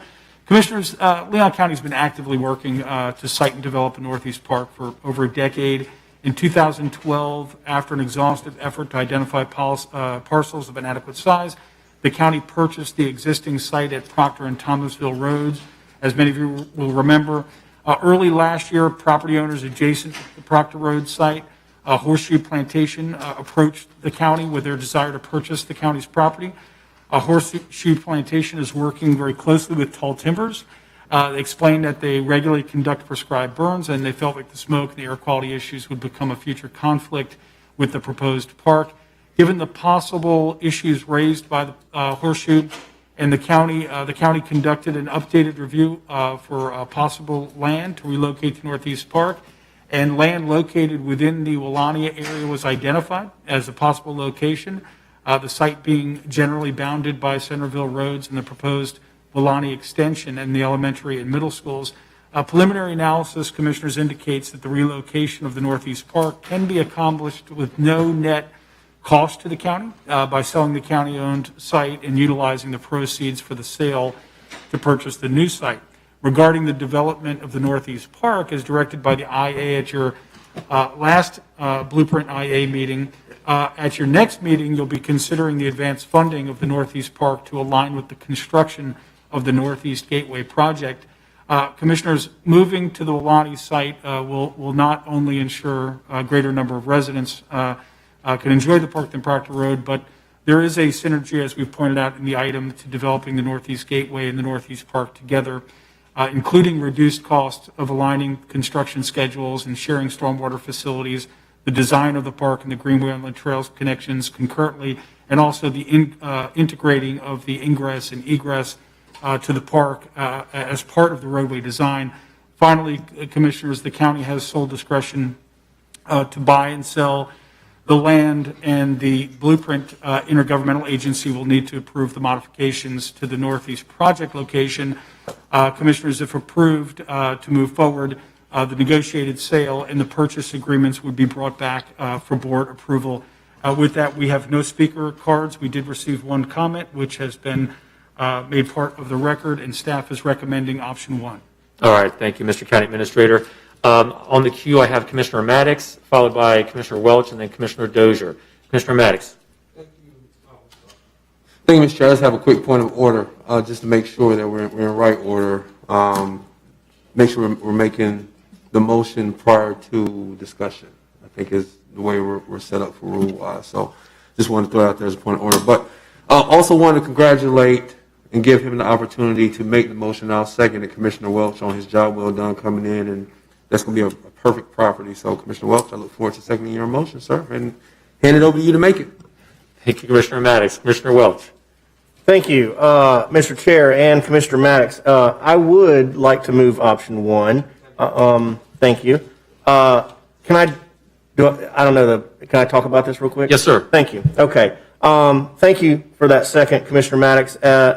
As you all know, this is near and dear to my heart, and this is not just like a feel-good kind of thing. I mean, this is good public policy. I call this like a big W. This is a big win. Okay, this is you're accomplishing several things, right? You're protecting some land that really needs to be protected. You're moving a park into a location right in the heart of District 4, right on the middle, literally the middle almost geographically of the district, on Centerville Road, where it's much needed. 22,000 more people will be impacted by the park at that location.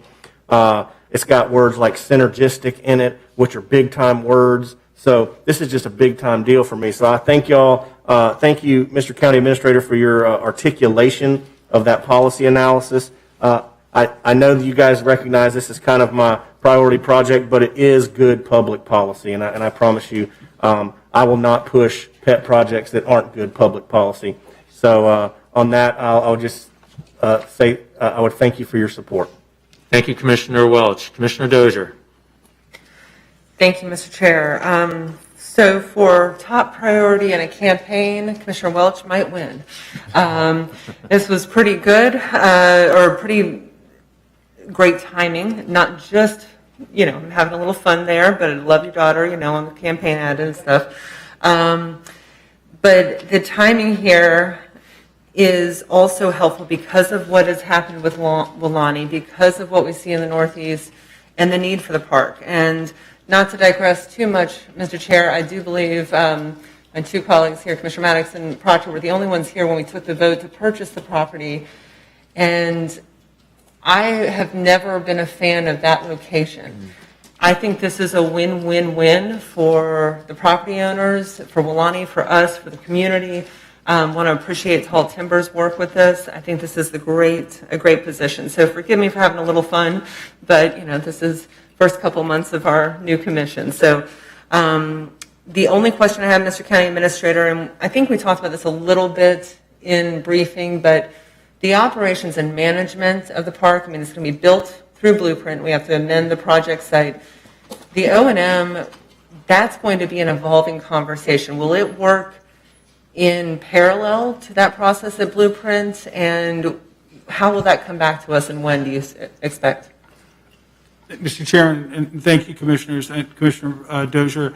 Yeah, that will be a policy discussion I think the board will have to have, and we'll certainly have it at the appropriate time or as we go through sort of the steps here as they come to us. But it's a good question. It's one that might stray from the norm in that we have not had a park inside the city limits operate as a county park, and the general role is for Blueprint projects to revert to the jurisdiction of the government that would be normally responsible for that project. Certainly, we could change that as a county park. Again, this is a little bit of a different situation, and we would certainly bring that back to the board at the appropriate time to have those conversations. Thank you, sir. That's all, Mr. Chair. Thank you, Commissioner Dozier. We have Vice Chair Proctor. No, Commissioner Dozier asked my question. Okay, great. Thank you, Vice Chair Proctor. Seeing as no other discussion, the motion for option 1 as written, motion made by Commissioner Welch, seconded by Commissioner Maddox. All those in favor of that motion state by saying aye. Aye. All opposed? The motion carries unanimously. Thank you very much. The next item, please, Mr. County Administrator. Thank you, Mr. Chairman. Commissioners, this item seeks the board approval to purchase property housing voting operations center for $3.325 million and to approve the $5.4 million in financing for the purchase and repairs of the building.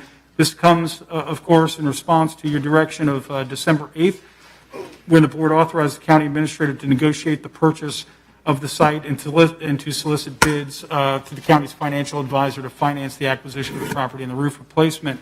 Following that meeting, commissioners, we proceeded with the necessary steps to acquire the facility, to include negotiating a purchase agreement, which required two appraisals, and seeking competitive financing. Based on the appraisals, we were able to negotiate a price under appraised value, and the county has received extremely competitive interest rates, and therefore the purchasing and repairing of the building will cost roughly the same amount as over the 15 years compared to continuing to lease. So I think it's a very good deal for the county. Staff's recommending options 1, and I'm just looking down to see, and we have no speakers on this item. All right, thank you, Mr. County Administrator. We have Commissioner Maddox in the queue, and then Vice Chair Proctor. Move staff recommendation. Second. Mr. Chair, as a commissioner who spent a considerable amount of time in that building over the past 3 or 4, I guess about 3 election cycles, I am excited. I know the supervisor is very excited about this happening. I want to thank staff for their analysis and their detail in this item. I think it's money well spent. It provides stability for our supervisor election and elections within our community. I think people have come to know that location as the voting center, and so now for forevermore, and at least for the next 10, 15 years or so, people will know that's where to go to see the supervisor election. So I appreciate staff's analysis. I look forward to supporting this motion and congratulate the supervisor election on the Ion Sancho Voting Center long-term building now and not just a temporary building. Thank you, Mr. Chair. Thank you very much, Commissioner Maddox. Vice Chair Proctor. Mr. Chairman, Commissioners, there's definitely no mistaking that Commissioner Maddox is, in my mind, his role on the canvassing board. He's not only our at-large county commissioner, but he's our assistant supervisor of elections. I view him in that light. He's put so much time over there on that canvassing board. And to the facility that you all will enjoy, it adds dimension to service delivery. But I would not want to focus merely on bricks and mortar, but I wish to highlight that the supervisor and his staff is highly deserving of efficient facilities, qualitative facilities, and that the wonderful supervision of our election processes have been beyond reproach. And that is why I have great honor in supporting this, because his services are exceed even the purchase of a building, and he's wonderfully deserving of same. So I enthusiastically support this measure. And then finally, something that you don't find in public purchases often anymore, but I think that parking does matter. And this facility actually has a range of parking spaces, which I don't know the number, but I would imagine at least 80 or so parking spaces there. So that's perfect for accessibility. It has a wonderful range of parking, and it's flat for citizens to get to. So this is a great move. Thank you. Thank you, Vice Chair Proctor. Commissioner Dozier. I am so sorry, Mr. Chair. Skip me for that. Sure. Yeah, thank you. All right, thank you, Commissioner Dozier. I won't spend much time on this. A lot of it's already been said. This is a good arrangement, and I want to compliment county staff for putting this together. This is a good financial decision for local government. So the motion made by Commissioner Maddox, seconded by Commissioner Proctor for staff recommendation, which is option 1 and 2 as written. Commissioner Dozier. Mr. Chair, I beg your forgiveness. I got a text on a family issue that took my attention for half a second, and I didn't want to belabor that. The question was about exploring other property. We did get an email asking, offering property from one constituent. And Mr. County Administrator, I just wanted you to confirm that the staff did look at a lot of other property. We've already invested in this site. I support the item. I just wanted to get that on the record. Thank you. We Mr. County absolutely do. Administrator. Yes. Okay. Okay, so motion on the table. All in favor of the motion as stated, please say aye. Aye. All opposed? Motion passes unanimously. Mr. County Administrator, would you please introduce the next item? Thank you, Chairman. Commissioners, you'll recall at your last meeting that the board directed this item to be brought back for your consideration again on today's agenda. This item provides an update on the current COVID-19 restrictions related to the use of county parks, and also provides recommendations in seeking the board's direction on our county tourism grant-sponsored community and athletic events for FY 2021 as we continue to mitigate the spread of the virus. Leon County is currently in phase 2 of the COVID-19 response and reopening plan, which allows for passive recreation that includes use of greenways and trails, dog parks and playgrounds and campgrounds, but prohibits the use of community centers and pavilions, which limits the recreational use of, limits the use of recreational fields for organized team sports and activities to our licensed youth sports providers, and restricts the county's sponsorship of the visitor-generating community events until phase 3 of the county's reopening plan. Since the board's decision back on September 29th to allow for organized youth sports at the county's parks, the county continues to receive requests from other organizations to use outdoor athletic facilities for special events, fundraisers, private school sports, etc.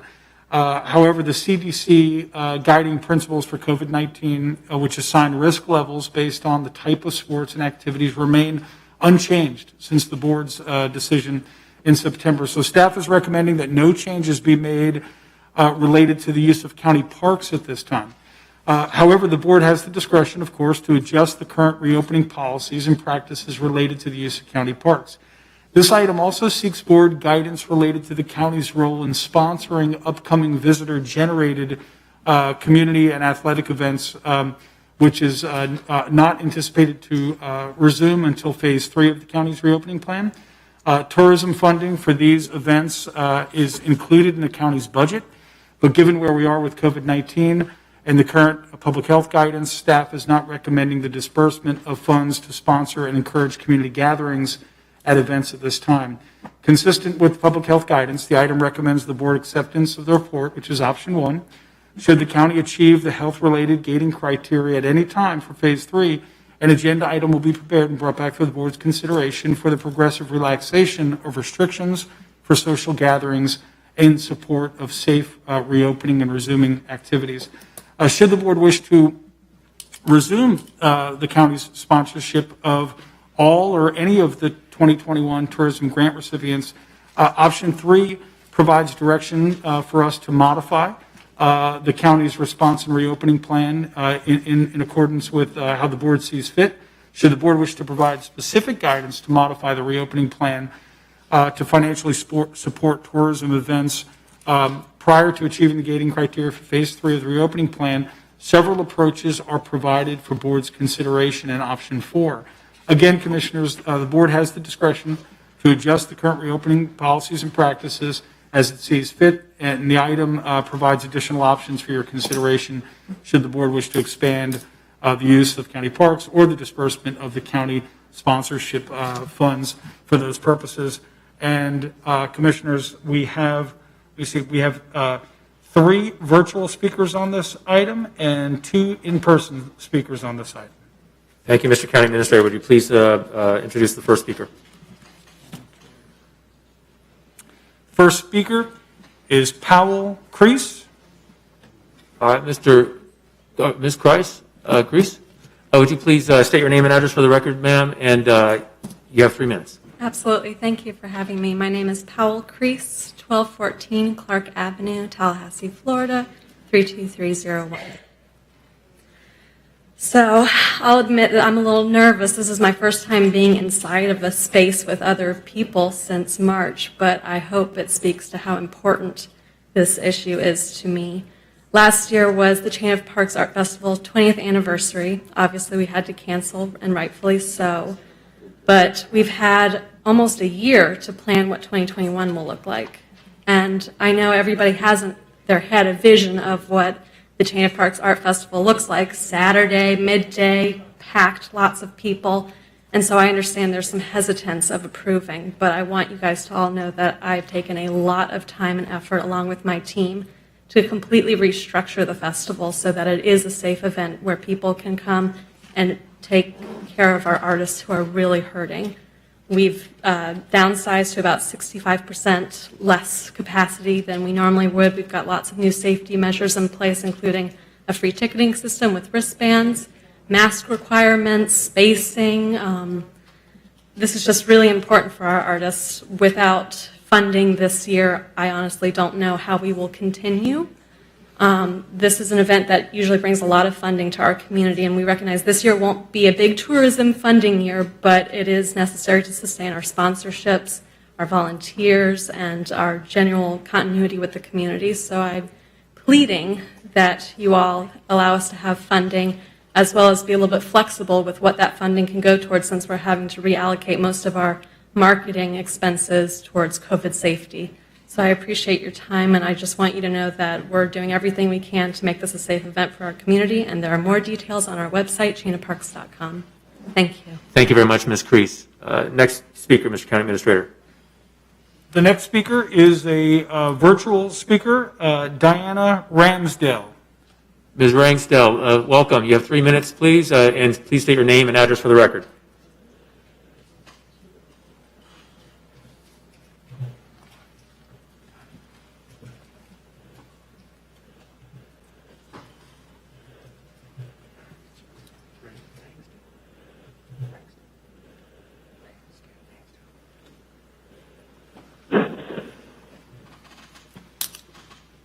Hello, Ms. Ramsdell, can you hear us?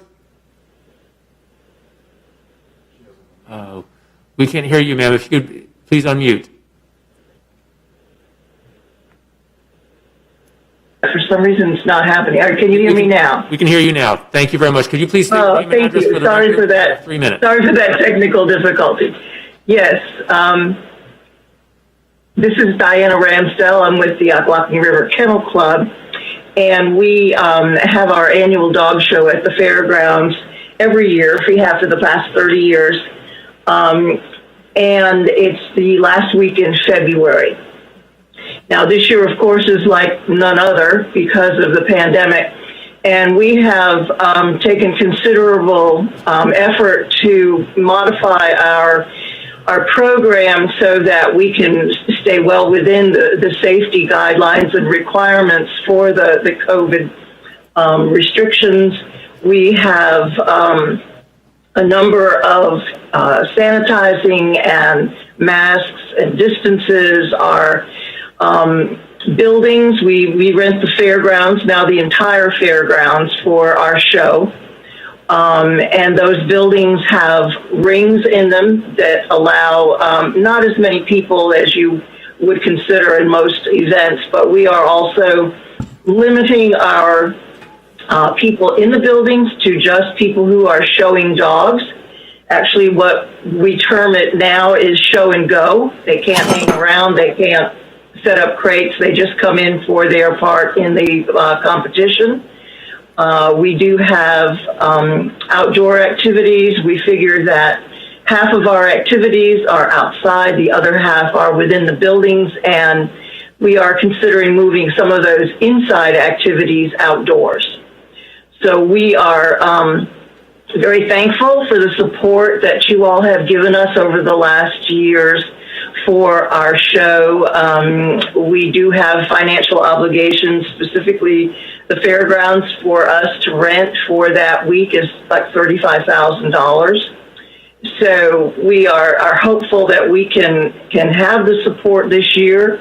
And do our dog show, have fun, but be safe within the parameters that are required. And I wanted to thank you for your consideration. Thank also Ms. Post and Ms. Messler for their help. And I also would be happy to answer any questions that the commission might have. Thank you very much, Ms. Ramsdell, for coming and participating today. Next speaker, Mr. County Administrator. The next speaker is Laura Johnson. Ms. Johnson, welcome. Please state your name and address for the record, and you have 3 minutes.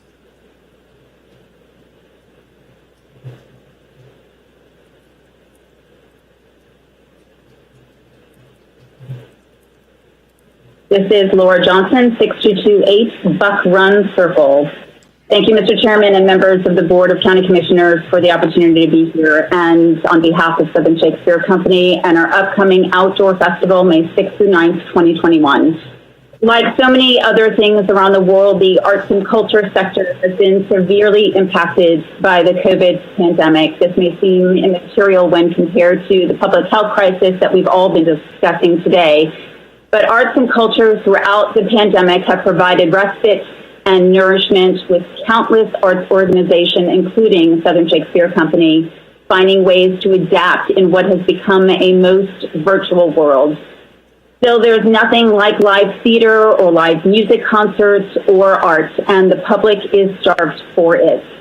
Thus, Southern Shakespeare has sought ways to bring live theater here to Tallahassee and beyond, safely and following the strictest policies and procedures for COVID safety measures. Audiences, cast, crew, and volunteers who were part of our many Midsummer Night's Dream performances in Thomasville, at the Tallahassee Museum, and Goodwood Museum in November of this past year have echoed this sentiment. We provided a safe, socially distant event with limited capacity and COVID safety guidelines and procedures in place to keep our audiences, cast, and crew all safe.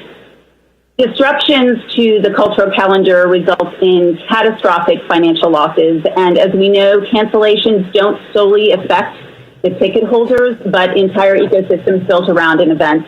It's with this in mind that I appeal to you regarding agenda item 25, as we've been living the greater part of the year under the COVID cloud, and it's difficult to see where we are today.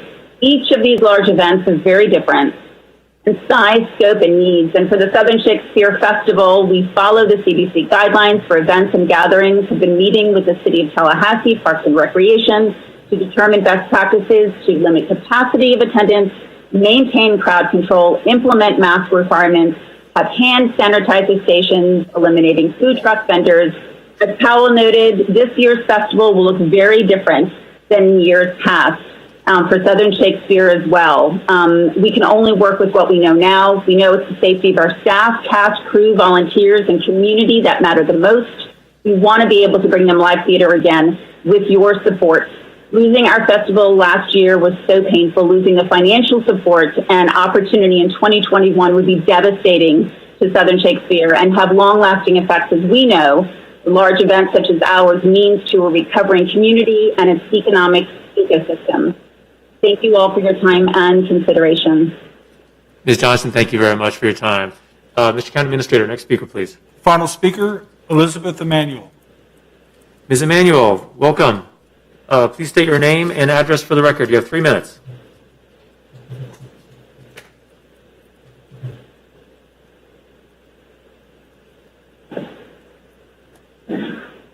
Hi, good afternoon. Can you hear me? Yes. Great. Elizabeth Emanuel, 300 West Pensacola. Commissioners, thank you for your leadership during trying times. Listening to your proclamation on the celebration of Miss Altamise Farnes' accomplishment was outstanding. Thank you for that as well. The decisions you all are making tonight about our community's safety are not easy decisions. The report for agenda item 25 is complex, thorough, and a well-written example of the weight of your decisions on both the economic success of our community and its safety. While currently our funding is not up for discussion, I wanted to speak in support of those events on behalf of our downtown. As I mentioned in my written comments, these events bring much needed foot traffic for our downtown. The foot traffic brought in is incredibly helpful to the restaurants, hotels, and offices in the area. It allows us to showcase our well-suited outdoor infrastructure with our beautiful public parks and amphitheaters, contributes greatly to the TDT taxes with nearly 1,000 downtown hotel rooms, and generates business for over 30 restaurants in the area. In a time when graduations have gone virtual, football games have been canceled, and the Capitol and museums remain mostly closed to the public, downtown hospitality and hotels depend upon these events. As you've heard, events like Lemoyne and Word of South have spent countless hours creating safety plans for our community. They are reducing their capacity, volume, attendees. It has created much larger overhead to ensure safety comes first. The funding is vital to the quality of their events, as important new protocols like attendee registration software, increased volunteers, and less vendors means more costs. I've had the opportunity to speak with many of these organizations, and I'm impressed with their safety plans, procedures, resiliency, along with how well they've worked with the city's Parks and Rec, who have also done a tremendous amount of work with this themselves. The benefit these events bring to our downtown and all of our community is immense, as they bring foot traffic, economic development, positive headlines, and a safe way for our community to come together. Dr. Fauci has stated in recent remarks that outdoor events are the safest type of events, along with him highlighting the importance of live cultural events for community. In our own community, we have seen outdoor events with increased safety measures that are the safest ways to bring our community together. It's been shown with sporting events, and we hope that the arts and cultural events that mean so much to the people of Tallahassee can be granted the funding that they need to ensure their survival, not just this year, but in the years to come. Thank you for your consideration. Thank you very much, Ms. Emanuel. Next speaker, Mr. County Administrator. Mr. Chairman, Commissioners, that concludes our speakers on this item. All right, great. Thank you very much. We have in the speakers queue Commissioner Maddox, then Commissioner Dozier, and then Commissioner Welch. Commissioner Maddox, please. Mr. Chair, I make a motion for staff recommendation. All right. Is there a second? Second. Okay. Staff recommendation. Commissioner Maddox moved for staff recommendation. Commissioner Jackson. Okay. Is that a second? Yes, I'll second. Okay, it's been seconded by Commissioner Jackson. In the speakers, Commissioner Maddox, do you have to say any words, comments? Commissioner Dozier. Just for clarification, I was at the end of the item. Staff recommendation is just option 1. Is that correct? That's correct. Okay. That was clarification. So can I start my 3 minutes now, please? Thank you, ma'am. All right. This is a really challenging item. And with due respect, I think staff recommendation is the wrong choice for us right now. We have already modified our plans in September to allow large sporting events. We're using the cross-country track. We've had gatherings at the stadium. And there are 19 such events that were in our retreat item yesterday that are planned for sports. Our big, bold goals that we discussed yesterday for attracting visitors rely on sporting events and arts and culture. We're not going to get the tourism numbers we need this year. We would like to have, I should say. We're probably going to get the tourism numbers we need, and they need to be low this year. But we will never meet those goals. And Mr. County Administrator, you said it yesterday, our quality of life, our entertainment, our arts and culture is part of our economic development. It recruits and retains people to our community. We all love it. We will hurt as a community if we lose even one or two of these organizations, if they're not able to survive past 2021.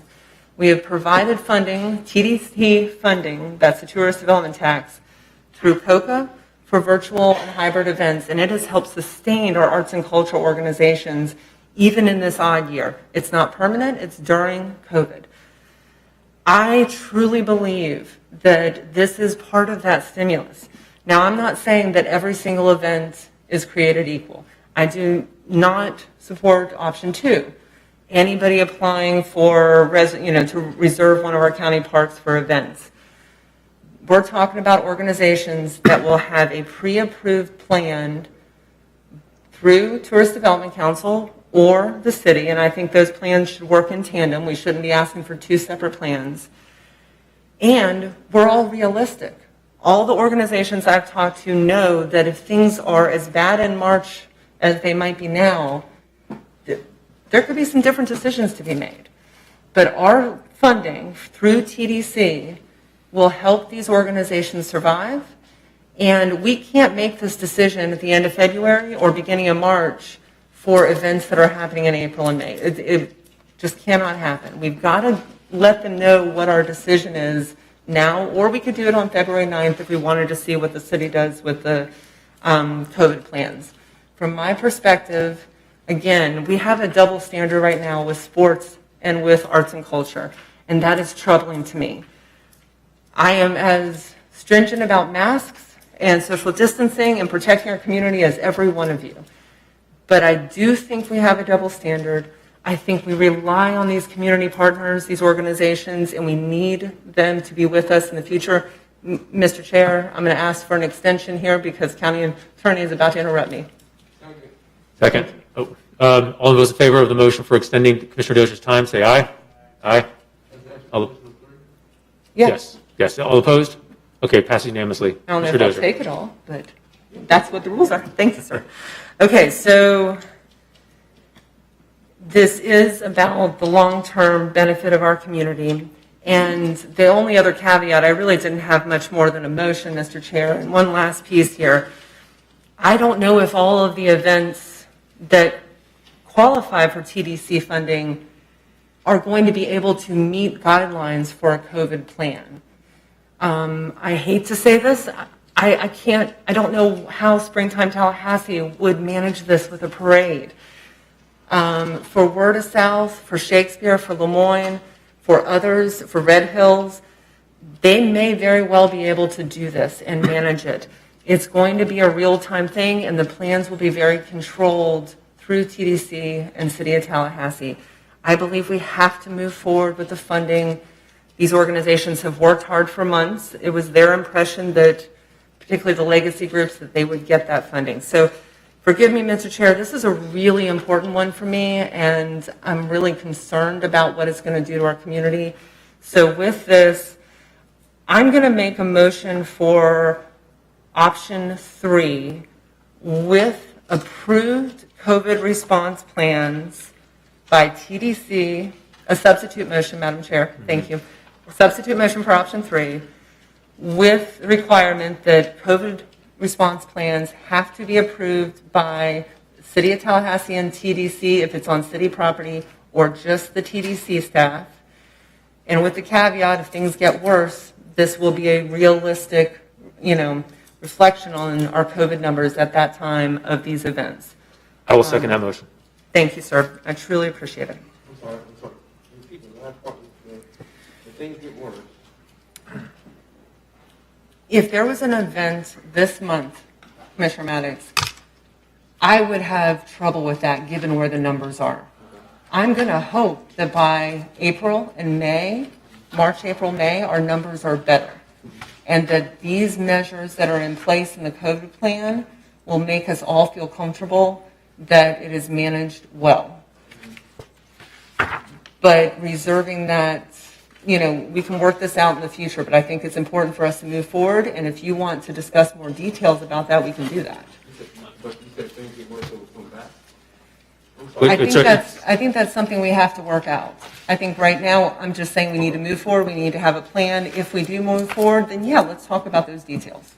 On point. I did second the motion, but I have a point of clarification that I want to make. Your motion includes indoor events as well. Is that correct? Because that is a concern of mine. I was, Mr. Chair, I was about to say earlier that I am more than willing to modify this based on concerns. When I said I don't think every event will qualify or could produce a COVID plan that might pass muster based on those other details we work out, it could be indoor, it could be some other type of event. But if as a second of the motion you would like to restrict it to outdoor events, I am perfectly comfortable with that. I'm okay with that as one option. Another option is actually to tailor it such that we have some discretion with the city and the county to make that decision based on the COVID plan that the sponsor, that the event organizer provides. We could start with outdoor events if you'd like. Okay, if that makes the board more comfortable, that it will impact a number. I'm at the end of 3 minutes, but is that correct? I'm engaging in or answering questions from my colleagues, Madam And it is a Attorney. point of information too, so on point. So I'll reassert my second for your motion. Thank you. And then moving on to Point of information, Mr. Chair, could I please get someone to just articulate in one sentence what the substitute motion with the second is, just so we're clear? Commissioner Dozier. The substitute motion was for Option three, option three, I'm going to leave it there, for outdoor events who have a COVID plan that is approved by jointly City of Tallahassee and TDC, if it is on city property. They are taking up plans at their meeting tomorrow, that's my understanding, or by TDC staff if it is not approved by the city. And we could come back as a board to talk about details. We could add it into the motion, but I think it's complicated enough as is, so I'll leave it there. And you also had a caveat, so if things get much worse. Yes, and the recognition that if numbers get worse, and this is something our staff is going to have to set that benchmark, if they're very bad during those months, we will have to take steps to address that. Thank you, Commissioner Dozier. Thank you. Is that clear enough, Madam County Attorney? Thank you, ma'am.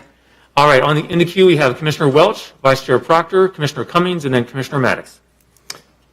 Am I recognized, Mr. Chair? Yes, you are, Okay, Commissioner Welch. thank you, sir. Can I get a little clarification from County Administrator? I mean, which of these options gives you guys the most flexibility in terms, I think is option 4 giving you a lot of flexibility, or did we just try to craft option 3 to give us flexibility? It's real for us, Commissioners, Mr. Chairman, Commissioners. It's really not so much about flexibility. In fact, what we'd like is specificity, rather, in terms of your direction. There's a lot of choices to make here, indoor versus outdoor, as the Commission has discussed. So this really just gives the board a range of choices. And to give us that specific direction. Okay. Yes, thank you. Yeah. Oh, thank you. My thoughts, I'm going to tend to agree with Commissioner Dozier. I know a lot of these folks have reached out to us recently. I feel like if you go on 2 years without these events, it's existential for some of these events. And I think there is a way that we can do this responsibly. There's a way, if we limit it to outdoor events or virtual events, or the partners that put on these events, we know are responsible people.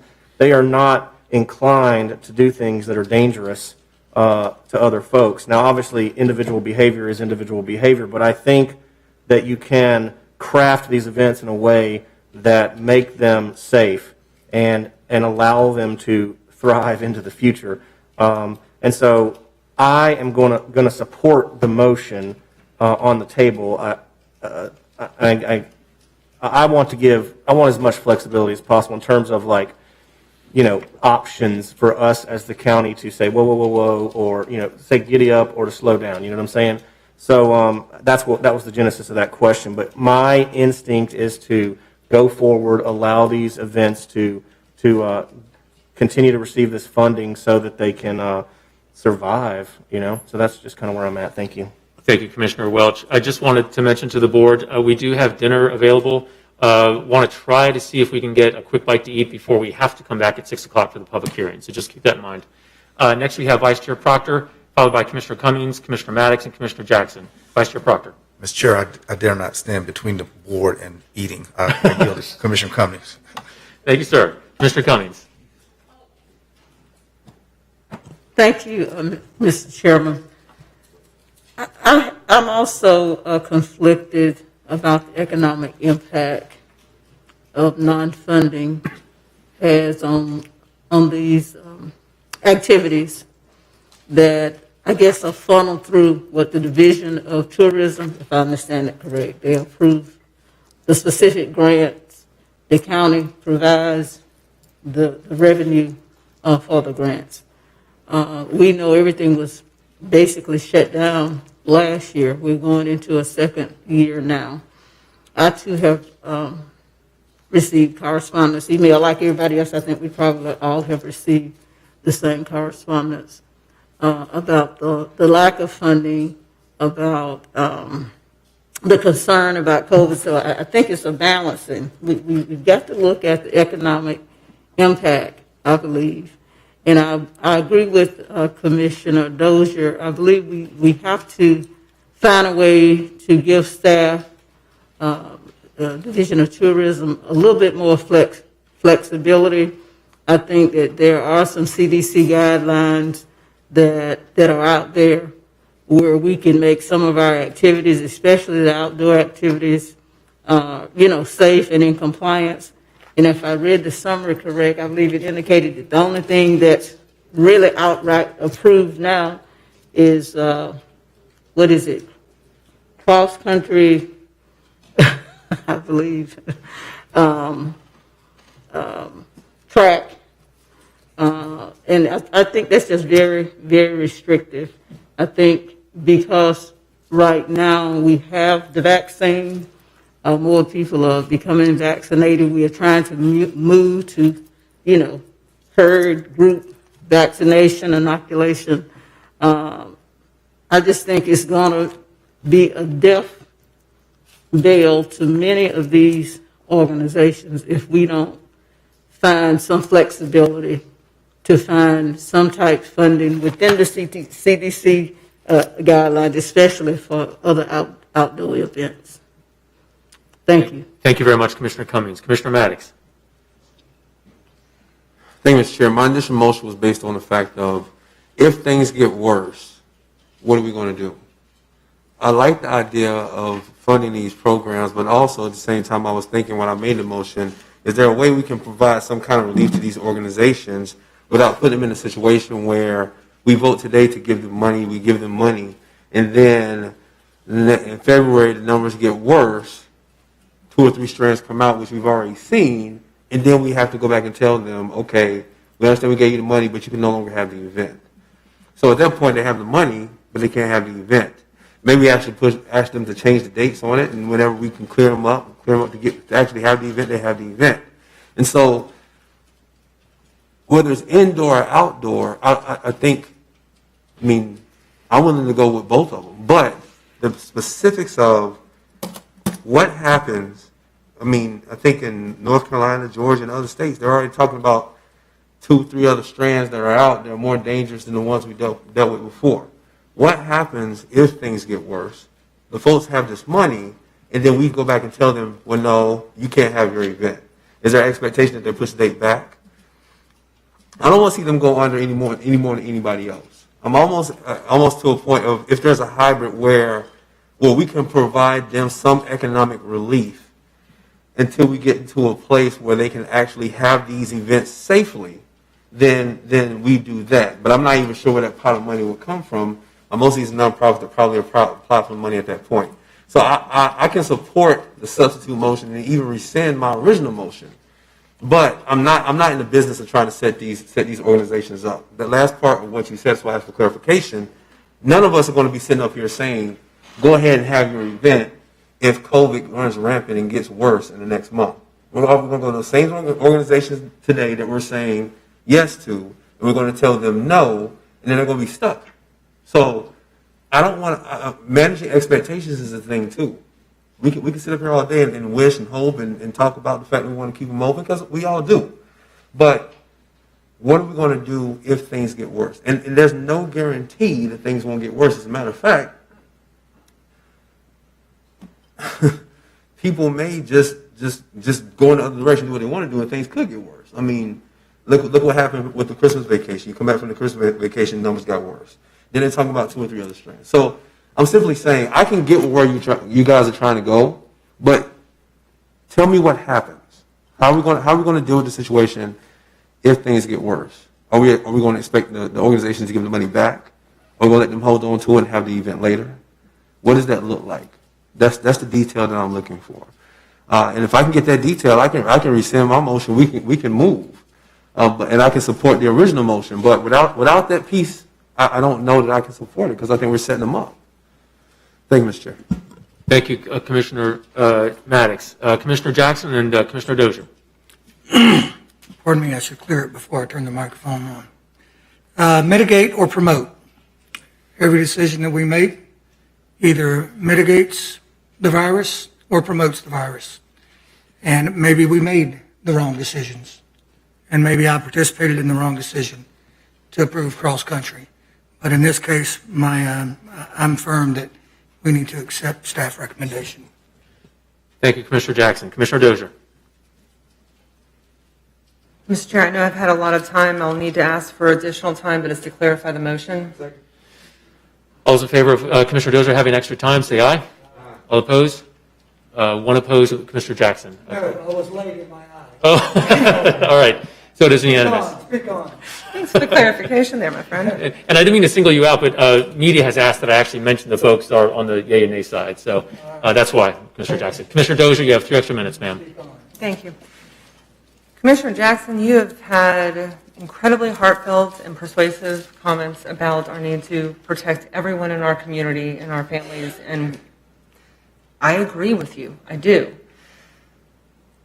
I was not in favor of the cross-country track meets, and we were on different sides of that, right? And we've learned a lot since then. For this point going forward and looking at some of the charts at the back of the item here that list the different events that would be coming in the next few months, I do agree there is a difference between indoor, outdoor, or even different types of events, Commissioner Maddox. I mean, some indoor might be better. The show and go for dog shows without any crowds, I mean, that may be more akin to Red Hills that just needs that competition, right? But they don't have the crowds. And there are a lot of questions here. I think it is almost economic relief if we provide the grants to move forward in some economic or some limited capacity, some restrictions, and if numbers are very bad when the date arrives in March or April, if they have spent those dollars in good faith and we approve the plan, well, we can't claw those dollars back. That in itself is economic support. So I think that's why I was kind of framing it like that. What I'd like to suggest here, Ms. County Administrator, I'm going to need your help with this a little bit. You are right. You want board direction on this. Should we move forward with this piece of the puzzle? And there are a lot of questions here. Where is that benchmark? Should we approve events in February? Boy, it's next week. I don't know if we can do that. And our numbers are high. But looking at March, April, May, if we get a little optimistic, Commissioner Jackson, maybe we will get there. What I'd like to propose is to approve grants through TDC beginning March 1st. I don't think we can really focus on the February events right now. And ask our staff, Ms. County Administrator, I'm looking at you for this, to bring us back an agenda item in February that will flesh out exactly the steps here. Let us get more nuanced so we can see that criteria. We can, if we have questions about, whether or not they get to keep the money, if they spent it in good faith, things like that, but at least we can give some of these events assurance that after March, if they have an appropriate COVID plan, and with the recognition that we're going to want to see numbers coming down, our positivity rate coming down, and other things, that we are going to move forward, but we're going to review that plan in February. Mr. County Administrator, is that too much of a challenge, or do we need to work it out tonight, or is that an acceptable? No, Mr. Chairman, Commissioners, I was following that, and I think what it really comes down to is the commission comfortable? Because I don't think much is going to change between now and February. The real issue is the board comfortable with saying that on certain events, as you've stipulated in your motion, that you're okay with those proceeding with mitigation plans. And really, that's all the direction we need. We've got the direction to come back if things get worse. But really, the direction being sought is, are there types of events, and you've got the list of events here, that the board is comfortable with giving us the direction to sponsor with mitigation plans, understanding that we have the standing direction that if things get worse, to come back to the board. Mr. County Administrator, that's good, but I thought you said a little while ago you wanted direction, some specifics, and you've heard a lot of questions from the board about the funding and other things. It's my understanding that the events that applied to TDC, with the caveat that, we still had the phasing, they had to submit a COVID plan when they did their application. So am I hearing from you that if we say March 1 on, so long as they're, our numbers are falling, and then you can come back to us if they're not, that will go ahead and release the Tourist Development Council to sign those contracts and approve that funding once those plans are approved? You don't need any other direction on the plans. Right, the Division of Tourism, yes, for the county. Visit Tallahassee, forgive me, yes. Yes, So you don't need any other direction on that? that's correct. Okay. I don't know if that addresses everyone else's questions here, but I was trying to get to something that would. I'd like to say a March 1st start point at the very least, if my second will amend the motion. I will. I will support that as part of the second that I have. Okay. Thank you. Okay, let's try to go cue in the speaker if you want to speak, please. And then we do need to try to hurry up. We've got a little bit of time for a bite before we resume at 6 p.m. I do have Commissioner Maddox on point. I was going to ask for something. You said anything else. Can we when you bring it back, we also set so they understand and know what the expectation is. Positivity rate threshold to where we may ask them to push the event back. Again, I want to manage expectations. I want these people out here thinking like, and then because when you say things get worse, what does that actually mean? Exactly. You know what I'm saying? That's not fair. Yeah. You know, so if we can say if staff can come back with okay, if it gets to a positivity rate of this, then we're going to ask that you push your date back or whatever. Can that be placed in the item that comes back in February? Again, to manage expectations. Mr. Chair, that was the line of questions I was just asking the county administrator. I think once they're in a contractual relationship with an organization, that org has already picked a date, they're locked in. If the numbers are bad at that time, that is a problem for them. But I understand that. I was just reflecting on what the county administrator had said, that if we approve this tonight, they are going to move forward. Now, if we want to know what those gating criteria are, what the benchmarks are, we could bring that back at the next meeting or by email. That was the line of questions I was in earlier, but I don't think we can, in the motion, ask them to change a date. They're locked in if they're working towards one date. Yes. Yep. I'll leave it there, Mr. Thank you, Chair. Commissioner Dozier. I get the sense, and the county administrator can correct me, but I get the sense that the county administrator has enough direction based on what we discussed here to go forward should this motion be approved. That is correct. Okay, let's try to wrap this up quickly, please. Commissioner Cummings and then Vice Chair Proctor, and then I've been holding to say for a few things at the very end. Commissioner Cummings. Yes, Mr. Chairman, thank you. I'm assuming that these fundings are annually allocated. Is that correct?